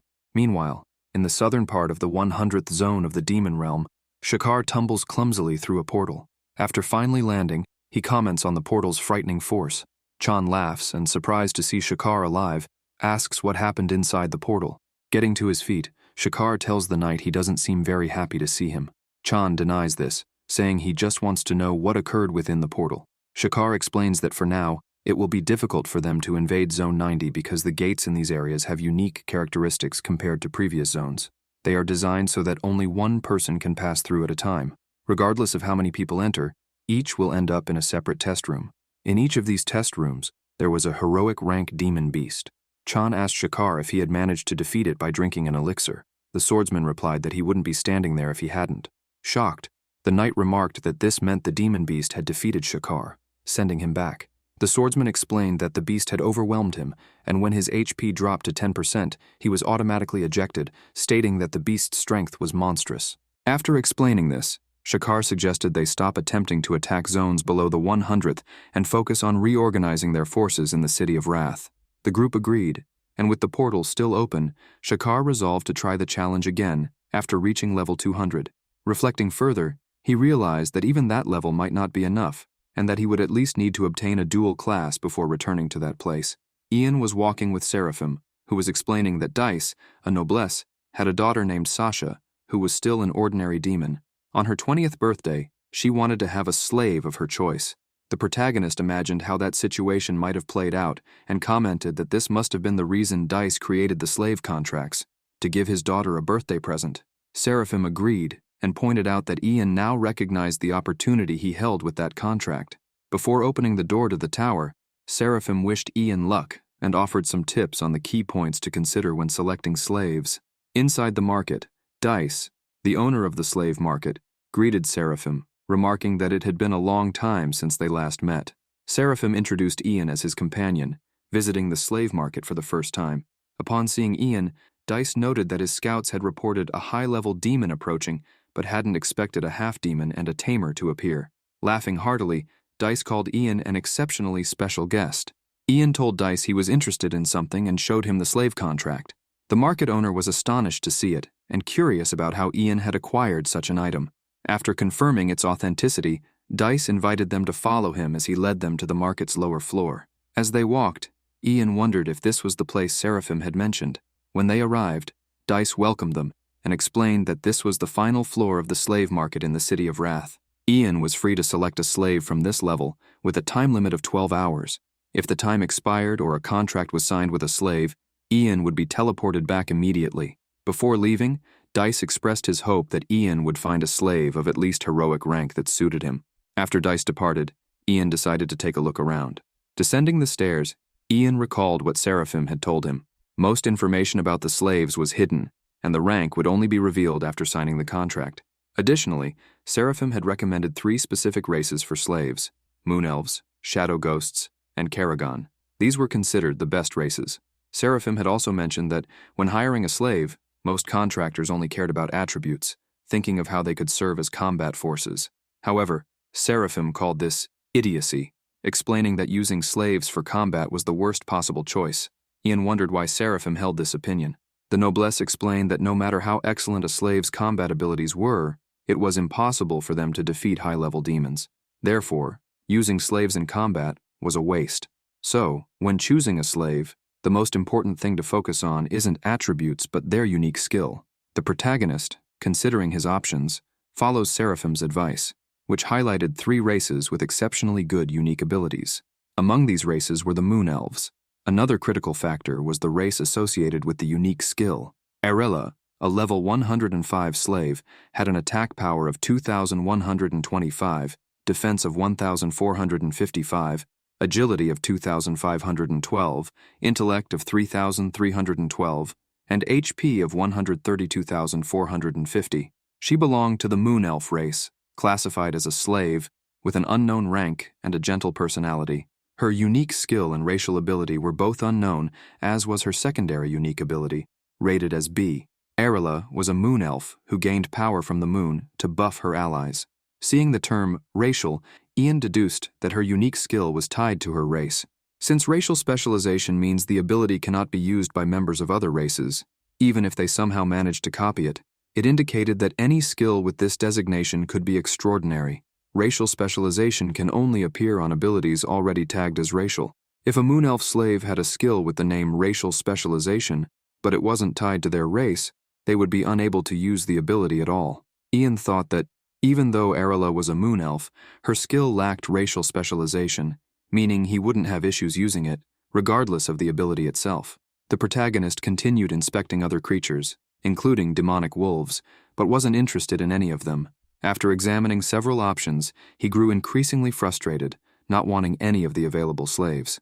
Yet, determined and running out of time, he was certain he would eventually find the best possible slave. Then, Ian came across a slave that caught his attention, thinking it might be the one. It appeared to be a shadow ghost. Suddenly, Carseus appeared and seemed agitated upon seeing the slave. Ian, confused, asked his familiar what the problem was and whether he knew anything about it. In the southeastern region of the City of Wrath, Shakar addressed a group, stating that they all probably understood how this mission was a massive opportunity for the Titan Guild. He reminded them that they were the first guild to accept missions in the demon realm, allowing up to 20 guild members to enter the City of Wrath. The group cheered as the swordsmen declared they couldn't let this golden opportunity slip away. It was their chance to shed their reputation as merely the second-best guild and aim for the top of the rankings. Shakar's speech ignited enthusiasm among the members, and he assured them that once they reorganized, they would complete the mission. Meanwhile, Carseus was visibly agitated as he stared at the slave, unsure how such a creature could exist. It was the first time he had seen such a cute, dragon-like being. Perplexed by his familiar's reaction, Ian asked Carseus if he liked it, commenting that the creature did look like a dragon, albeit a fat one. The summoner asked if it was normal for a dragon to be that obese. Carseus, evasive, simply replied that as a dragon god, he couldn't offer his opinion on such matters. Ian teased his familiar, pointing out that he had just called the creature cute. Carseus admitted it was cute, but also ugly. The protagonist imagined that this dragon might get along well with Book, but was taken aback by its strange attributes. The Karga Ghost, a level 145 slave, had an attack power of 135, defense of 77, agility of 97, intellect of 7,812, and HP of 2,334. Its race was Karga Ghost, classified as a slave with an unknown rank and a timid personality. Its unique ability, a racial skill, was an unknown enhancement ability. Its second ability, a rare, unique B skill, was also unknown. The third skill, a racial and evolutionary C skill, offered increased enhancements but was similarly undefined. This creature belonged to an ancient race long forgotten. Theories suggested they were either the ancestors of the shadow ghosts or the Kargon race, but no one knew the truth. With its large head and small body, it appeared underdeveloped. Yet this little creature was over 3,000 years old and could be considered a living fossil. Its greatest hatred was being called cute. Ian was astonished to see that the creature had over 7,000 intelligence points, which seemed impossible. He was overwhelmed, thinking this must be some kind of devilish temptation. He reminded himself to analyze the situation carefully, as Seraphim had advised him to find a slave with good abilities. Looking closer at the attribute window, something seemed off. Its intellect was more than triple its HP, a ratio Ian had never seen before. It was also the first time he'd encountered a level 145 monster with less than 10,000 GP. If Book took a bite, he might even defeat it instantly. The protagonist questioned the value of having such high intellect when the other attributes didn't match, making it a risky decision to sign a contract with the creature. Despite his doubts, he wanted advice. Ian asked Carseus what he should do. The elder dragon replied that he had learned something new, something difficult to grasp, but the answer was that it wasn't up to him. This left Ian stunned, but Carseus insisted it wasn't his place to decide. Ian apologized and declared they would welcome their new companion. Meanwhile, in another part of the demon realm, a fierce battle was underway. Ganji was fighting alongside his group. During the fight, he warned Knoll to watch out for the monster's area of effectability. The summoner acknowledged the warning and ordered his familiar to use Dragon's Roar. The skill inflicted the silent status effect on the Guardian Selakuma for 10 seconds and the fear status effect for 3 seconds. The young mage then commanded Balam to attack. The Dark Knight immediately obeyed his master's orders. The group began cheering for Ganji's efforts, shouting that they were close to defeating the monster. The Dark Mage thought they truly were almost there, and imagined he might level up again, especially since he was just 1 level away from 180. He also hoped he might gain a new skill. Ganji relentlessly attacked the monster, but Selakuma retaliated, calling them mere inferior humans before launching a counterattack on the group. The demon was drawing power from the moon to strengthen itself. Noticing this, Ganji told the group they needed to keep attacking the creature until the moon's power waned, then asked Kanoel if he understood. The excited summoner declares that it's now his dragon's turn and commands his familiar to attack the monster. Selamuka intercepts the summon before it can approach. Ganji, noticing that the demon left an opening, remarks that this was exactly what he needed. He then uses his skill, Revenge of the Dead, causing all the damage from Selamuka's attack to rebound onto itself. The young mage announces that this was the final strike, and after the monster is hit, it collapses at Ganji's feet. The group begins cheering, exclaiming that the barrier has fallen and the path to Zone 109 has been opened. Kanoel approaches Mogo and praises him, boasting about his skills. Ganji replies that he is the strongest warlock in the universe, but secretly wonders how some rankers, including Ian, had already reached Zone 100, while there was still a guardian in Zone 110. Despite his confusion, Ganji admits it doesn't matter, as he plans to continue progressing at his group's own pace until they catch up to Ian. In the Demon King's castle, a message appears. You are the first to enter the castle of the Demon King of Wrath. The guild's reputation increases by 150,000 points, with each member gaining 50,000 reputation points, and their resistance stats increasing by 0.5%. Shakar and his guild have just arrived at the castle, and he feels elated to be the first guild to achieve this feat. The swordsman is pleased, imagining his guild dominating all the content in this world. Upon reaching the Demon King's chamber, Hakion declares that he won't allow them to proceed. Shakar, confused, asks what he means. The king confirms this, stating that they can only complete the mission under his conditions, assembling a team of 8 people, 1 from each class, to finish the task. Shakar is frustrated upon hearing this, thinking everything had been going smoothly so far. However, he knows the Demon King mission reward would allow his guild to register its participants at the guild agency office in the City of Wrath. The swordsman sees this as a significant advantage. Not only would it reduce the prices of items in all the city's stores, but it would also grant buffs from the Demonic World Temple in the Central Plaza and allow access to the teleportation portal. However, he realizes that if the mission remains blocked, it would all be in vain. Resigned, he tells the king they understand and will return once they meet the conditions.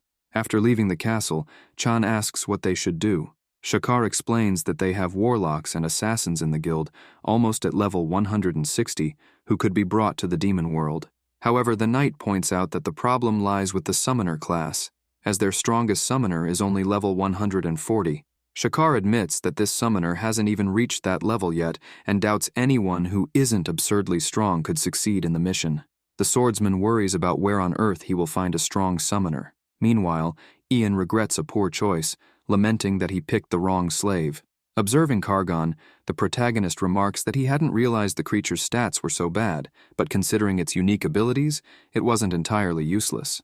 While the creature plays near other monsters, Ian acknowledges that its racial ability, Shadow Successor, is excellent, as it makes Kargon immune to all attacks except those of light. However, this also means light attacks deal 50 times more damage, making it theoretically possible to defeat him just by looking at the sun. The other unique ability wasn't terrible either, but only because it suited Kargon. The skill, Dream Demon of Greed, allows the creature to potentially acquire rare items while dreaming.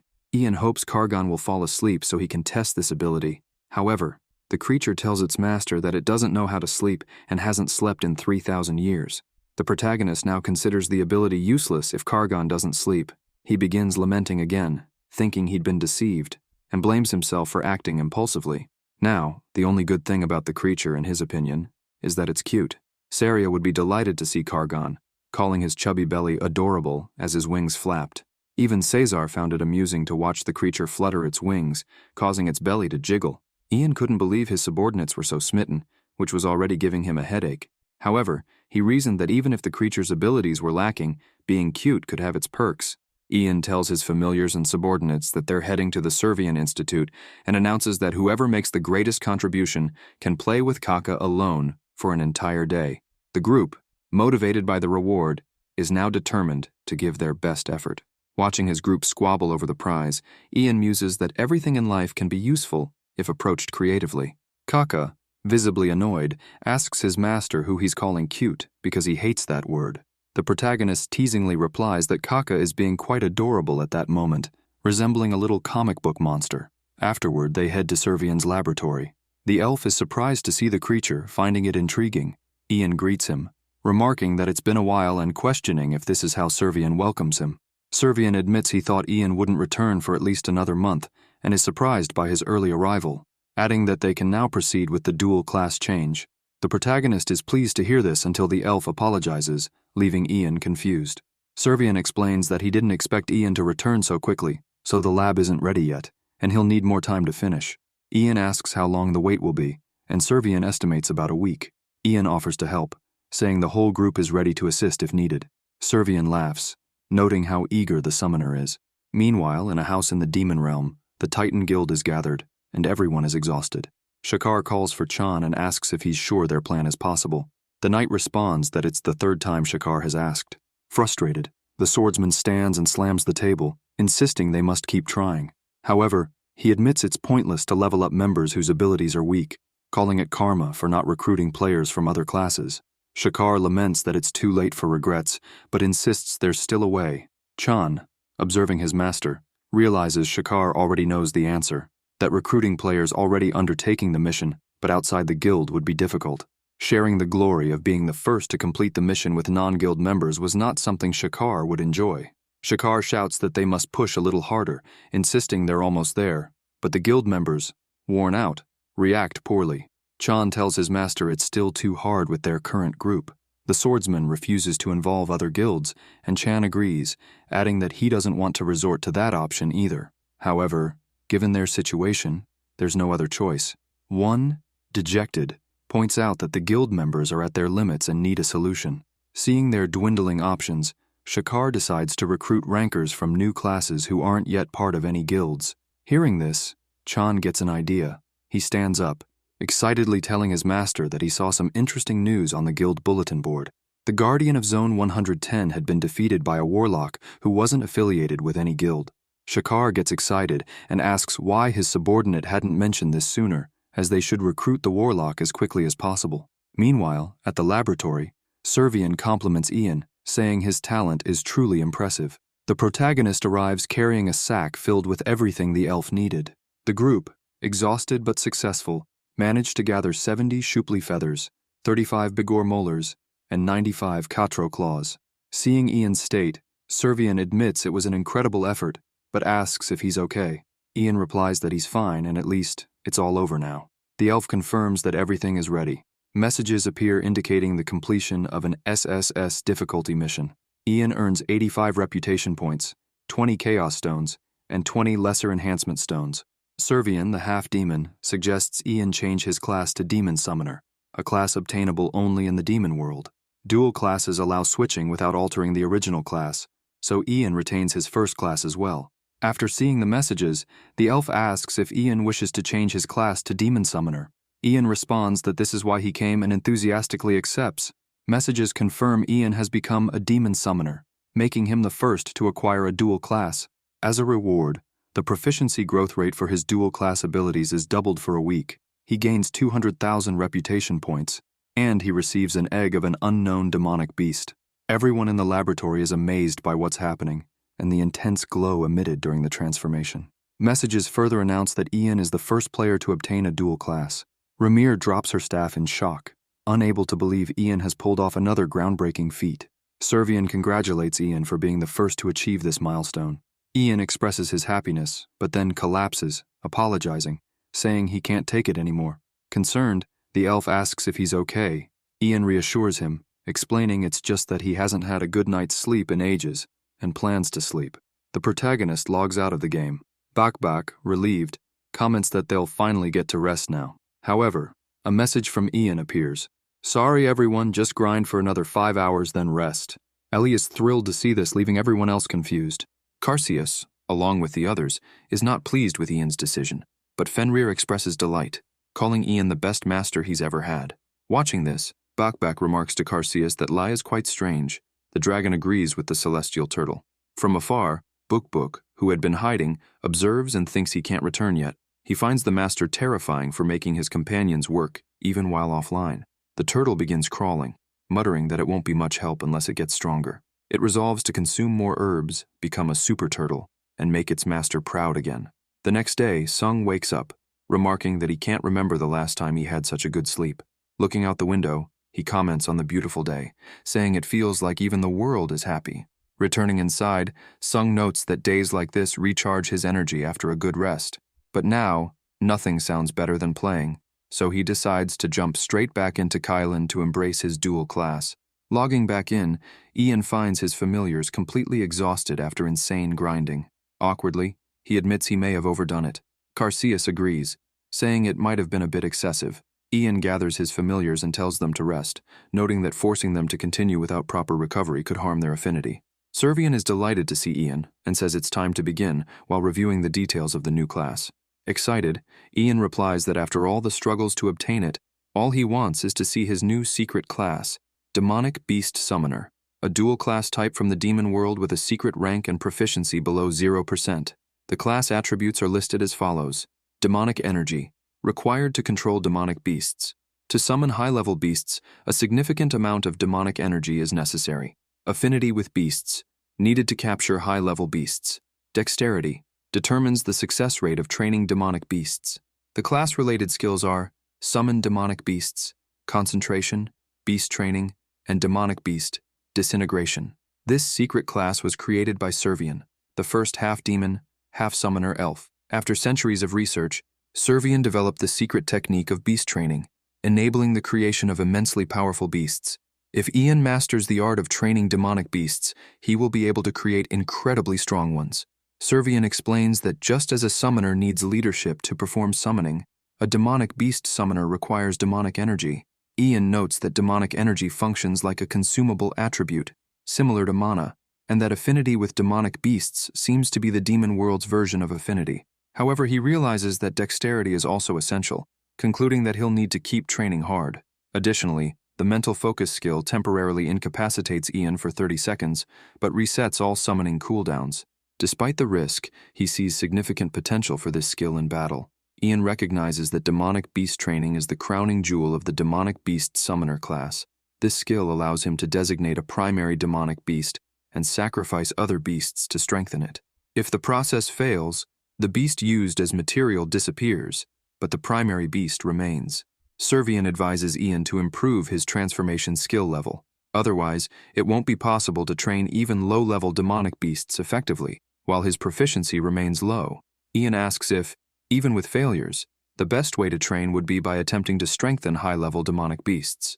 Servian explains that failed attempts do not increase proficiency and recommends starting with low-level beasts. Ian realizes that the intermediate-level demonic beast he captured, Rakiel, won't be helpful for now. Servian reiterates that becoming a demonic beast summoner isn't easy, requiring patience, hard work, curiosity, and an adventurous spirit akin to that of mages. The type of beast used as material is also critical, so Ian should commit to continuous study and research. Hearing this, Ian is thrilled, feeling like the class was made just for him. Servian is surprised by Ian's reaction, as he didn't expect such enthusiasm.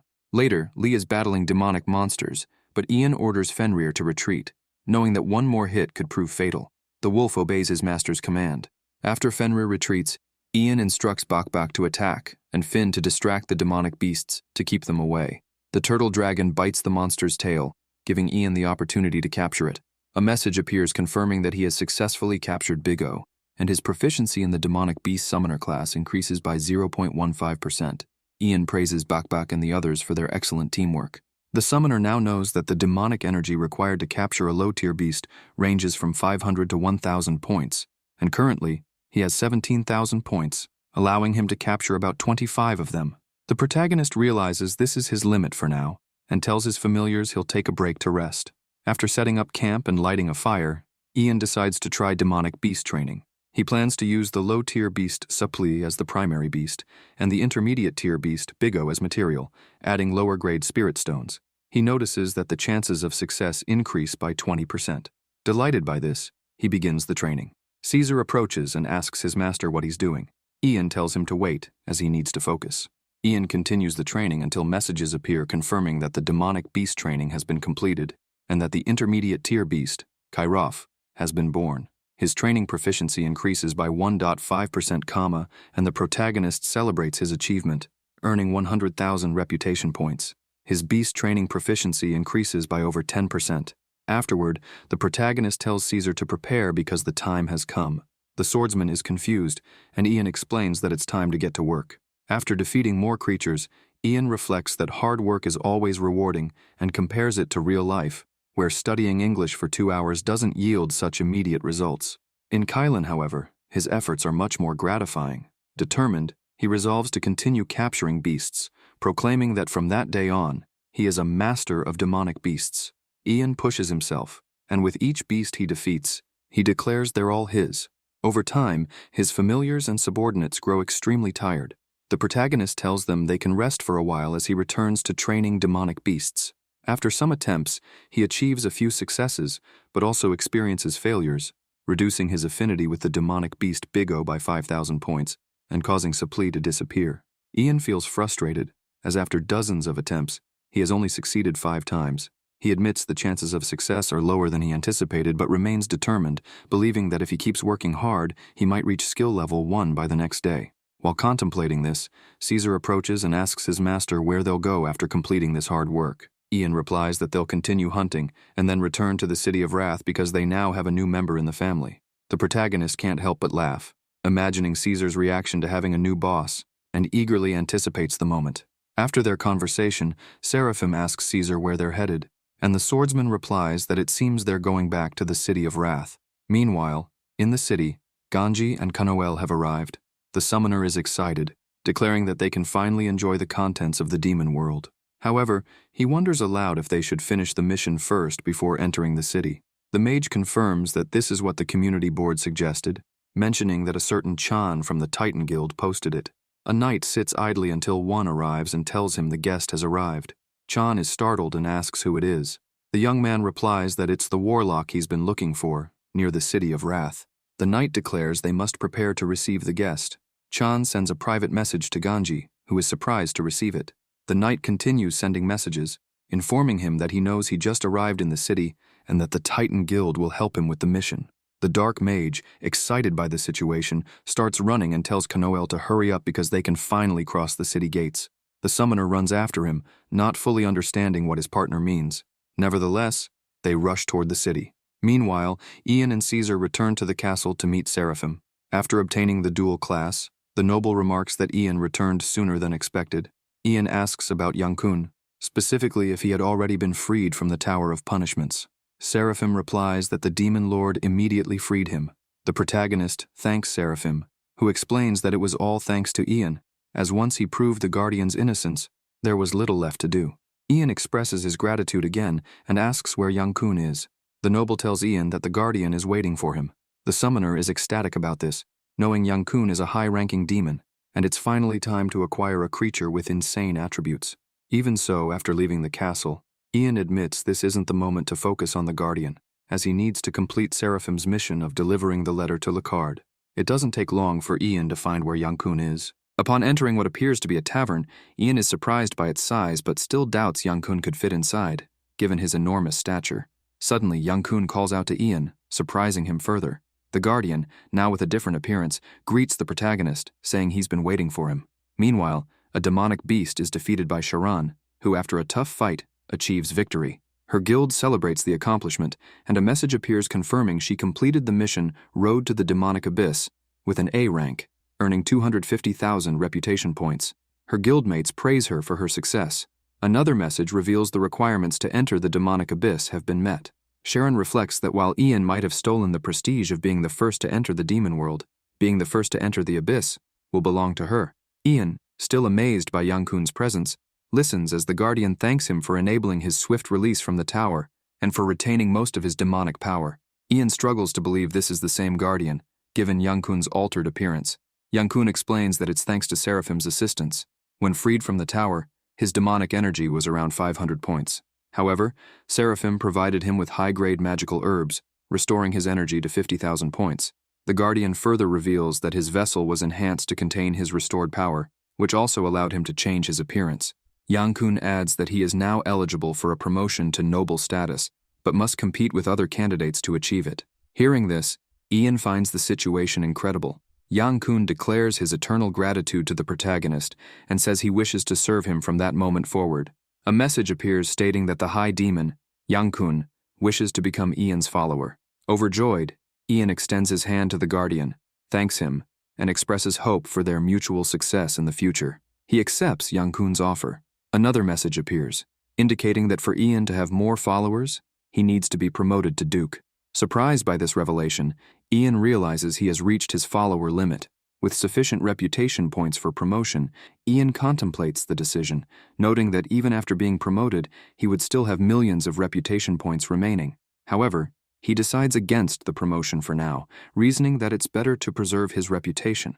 Furthermore, he believes the ability to gain such a powerful follower as Young-kun is likely due to his high reputation points. Ian decides to take this opportunity to examine the Guardian's attributes. Young-kun is level 351, his race is a war-type demon, and his class is Warrior of Insanity. His identity is a heroic rank superior demon with a courageous personality and unique abilities. His skills include demonic power explosion. Young-kun strikes the ground with his longsword, causing a massive explosion of demonic power in a 20-meter radius, dealing 8,927 damage per second to all enemies in the area for 10 seconds. However, while using this ability, Young-kun becomes incapacitated and unable to perform any other actions. Any skill that interrupts channeling will cancel this ability, and it has a cooldown of 5 minutes. Another skill is concentration of demonic power. This allows the demon to increase the damage of his attacks by focusing his demonic power. Magical attack damage is increased by 20%, physical attack damage by 30%, and movement speed by 20%. He also has a passive skill, Battle Frenzy. Young-kun enters a frenzy mode for 15 minutes. While active, his defenses decrease by 30%, but his attack power increases by 50%. Additionally, movement speed is boosted by 30%, and demonic power regeneration is increased by 15%. This ability has a cooldown of 30 minutes. Young-kun is a powerful superior demon who was once part of the demon world Zodiac. His fervent and courageous fighting spirit makes him the perfect warrior of insanity. Ian is particularly impressed by the passive skill that boosts demonic power regeneration, as it allows Young-kun to use demonic power to increase attack damage, a perfect combination for facing high defense bosses. However, Ian finds one aspect disappointing. He expected Young-kun's rank to be at least legendary, but it turned out to be heroic. Even so, given Young-kun's high level and status as a superior demon, Ian concludes it's not a significant issue.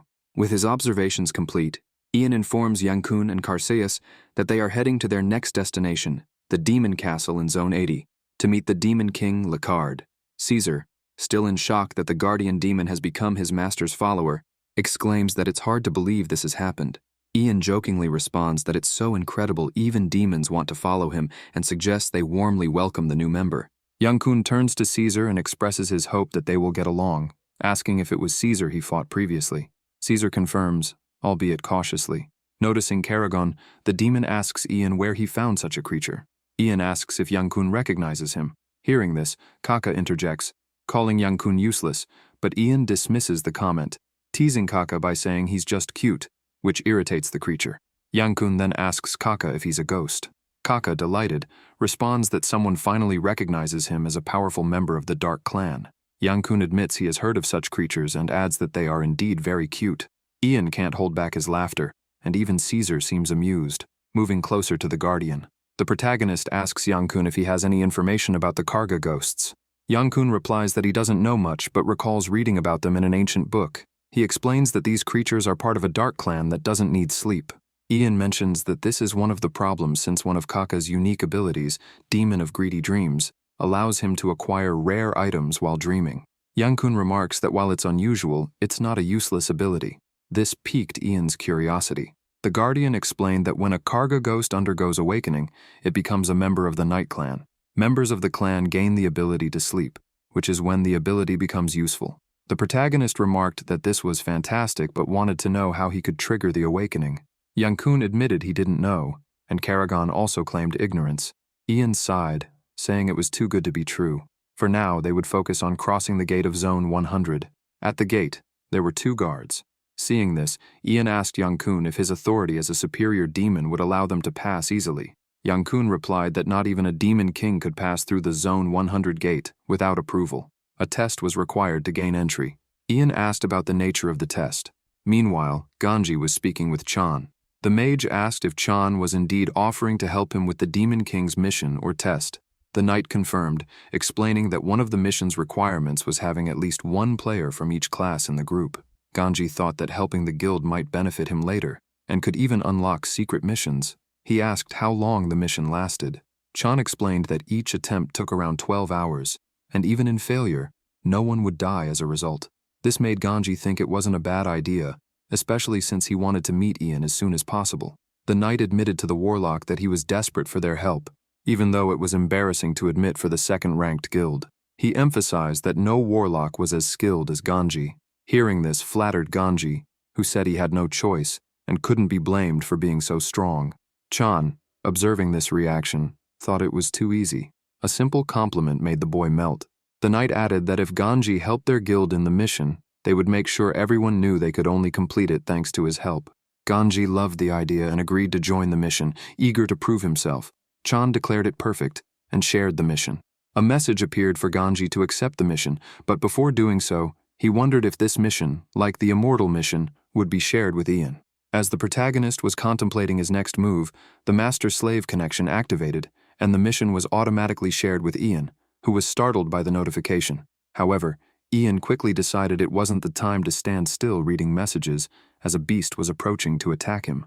The protagonist effortlessly dodged the attack, but admitted the opponent was challenging, as not even a demon king could easily defeat a demonic beast with the same defense level as a golem and considerable attack power.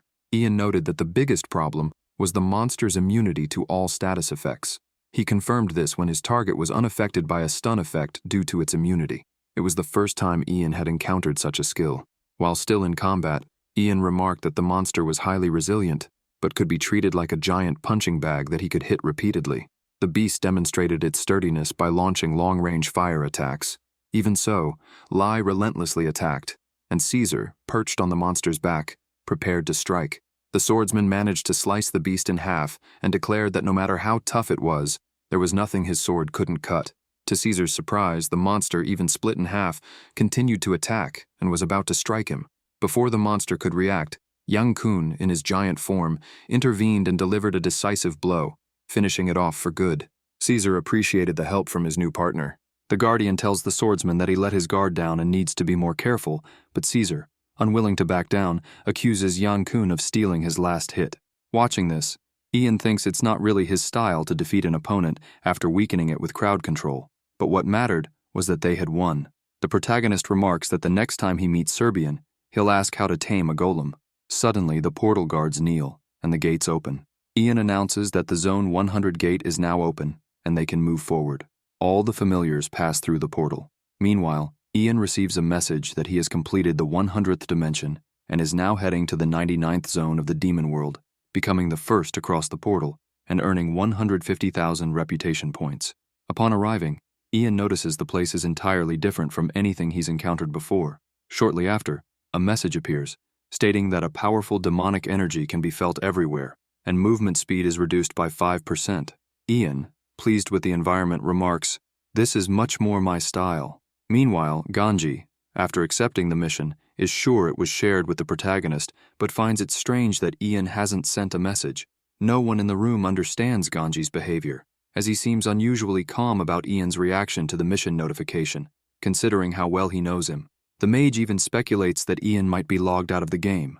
Kanoel, noticing his partner's demeanor, asks if something happened since Chan is waiting for a response. Snapping back to reality, Ganji apologizes, explaining that his mind has been preoccupied lately. The knight smiles and reassures him that it's not a problem.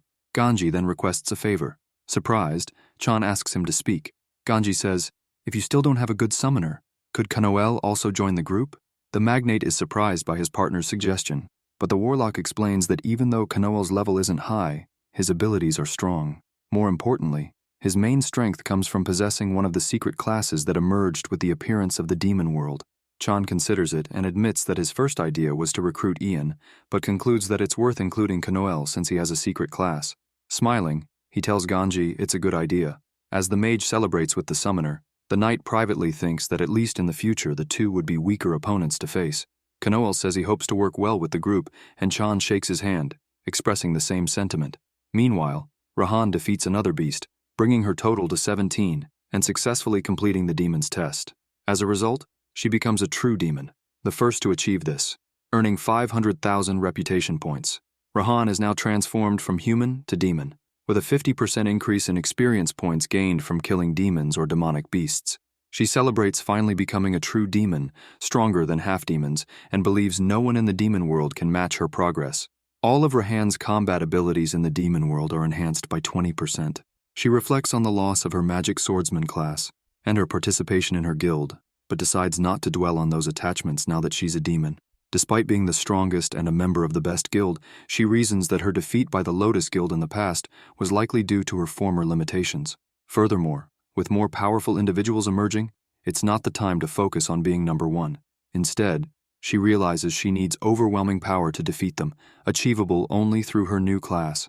After some time wandering through that area, Rahan finds something she had been searching for. She approaches the sword embedded in the lava, the sealed sword of the Demon King Lacard.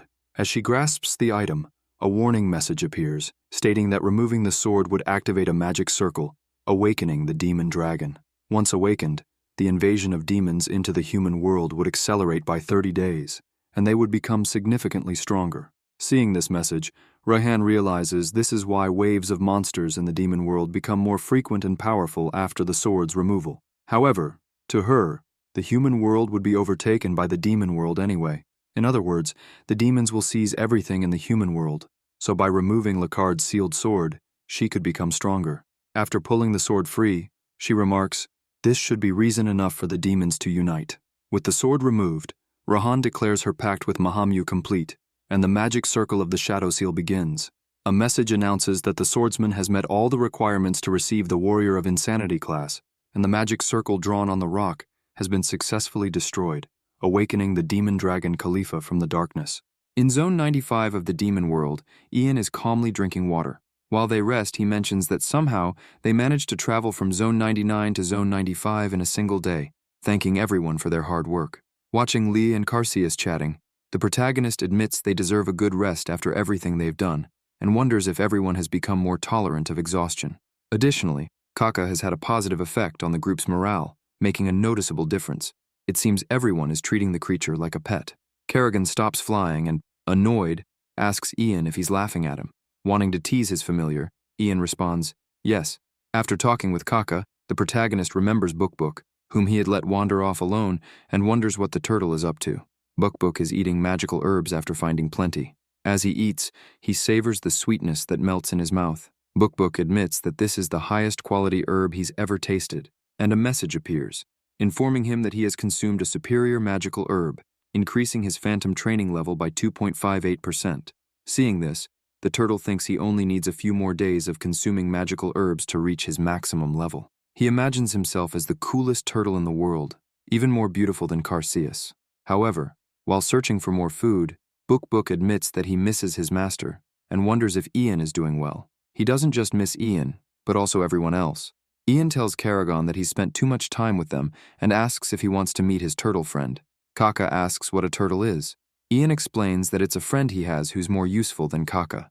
The monster, irritated, demands Ian repeat himself. Ian summons Book, and upon seeing the summoning message, Book becomes emotional, thinking his master hasn't forgotten him. At first, Book considers accepting the summons but quickly hesitates, realizing he almost accepted without thinking. He muses that accepting would make him seem too easygoing, and he has his pride. However, he also fears that if he ignores Ian again, his master might never summon him. Book finds himself in a terrible predicament, not wanting to be alone anymore. Ultimately, he accepts the request. When he appears near Ian, he begins shouting for his master. Ian hugs the turtle and calls him Fafa. Book asks his master to let him go, complaining that he can't breathe. Surprised, Ian releases him and asks when his familiar learned to talk. The turtle says it doesn't know how it started talking. It just happened suddenly. Ian finds this strange, since nothing has changed in its information window. Still, Ian pats Book and says it's good to see him again after so long. The turtle grumbles, saying it's still mad. The protagonist tells it to let go of its anger, promising to give it a meatball. At the mention of food, the creature becomes desperate, eager to eat everything. Karagon, watching the scene, thinks Book is stupid. Approaching Ian, Karagon asks who this creature is. Noticing Kaka's reaction, Ian teases him, asking if he's jealous of Book. The monster grows irritated and denies it, but claims with certainty that the turtle is the last fragment of the 7 legends. Ian is shocked to hear this and asks what it means, urging Karagon to explain. Overhearing the conversation, Caesar chimes in, saying he knows about it, and despite his hazy memories, recalls bits and pieces. The swordsman explains it's likely related to the legend of the 7 divine dragons. Hearing this, the summoner sarcastically remarks, "Now suddenly, everyone knows everything." Meanwhile, in the human world, a message appears announcing that the seal of Demon King Lacard has been broken, and the demon dragon Khalifa has awakened from its deep slumber. The demon world invasion will begin soon, with 30 days remaining. A portal materializes alongside another message. When the invasion of the demon world begins, 3 portals will appear across the northern and central continents. From these portals, large waves of monsters will emerge. The monsters from the demon world are powerful, so prepare to face them. The chat erupts in chaos, with the user Twin Swords claiming it was Rahan who broke the seal. Coco Alino expresses disbelief, lamenting that an entire continent is now in turmoil because of one user.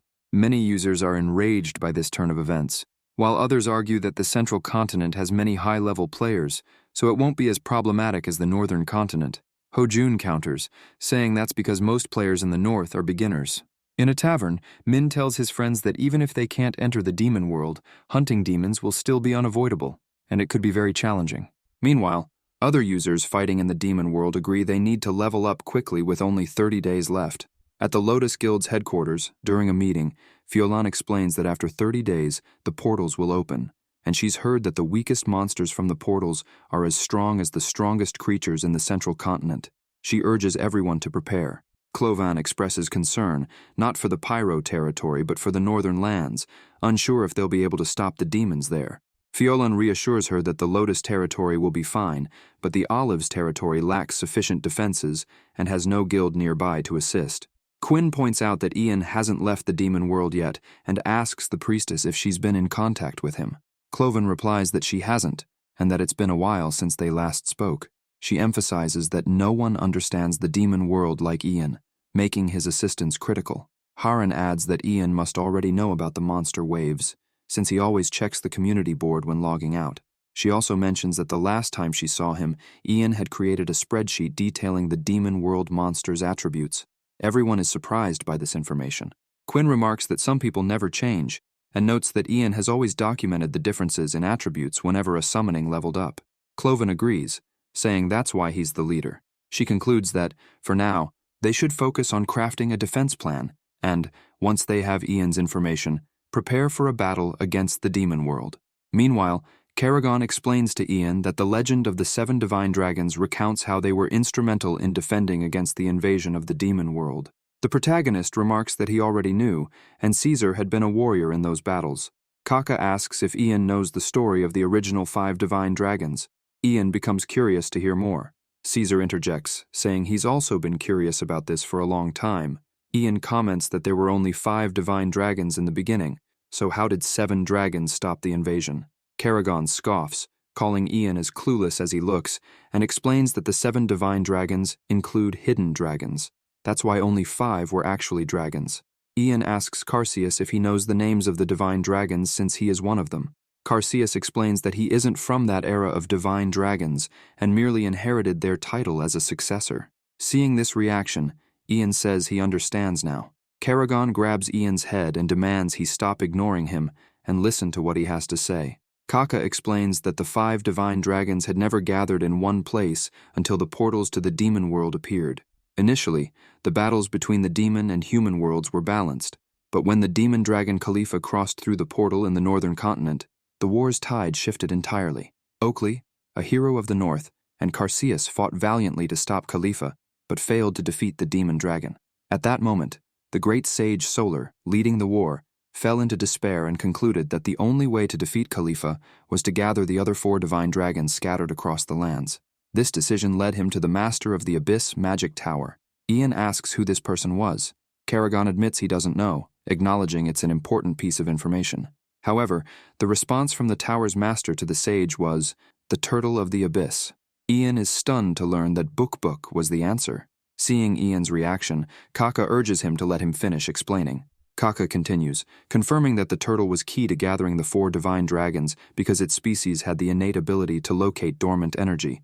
After ascending to the heavens and becoming an abyss dragon, it's said these turtles could awaken divine dragons and bring them together, though the exact mechanism remains unclear. Book, after hearing this story, adds that abyssal species are the only ones capable of amplifying their phantom effects, which might explain how they accomplish this feat. He also mentions that abyssal species can transform into dragons by borrowing the power of yaoi, nearing godlike strength.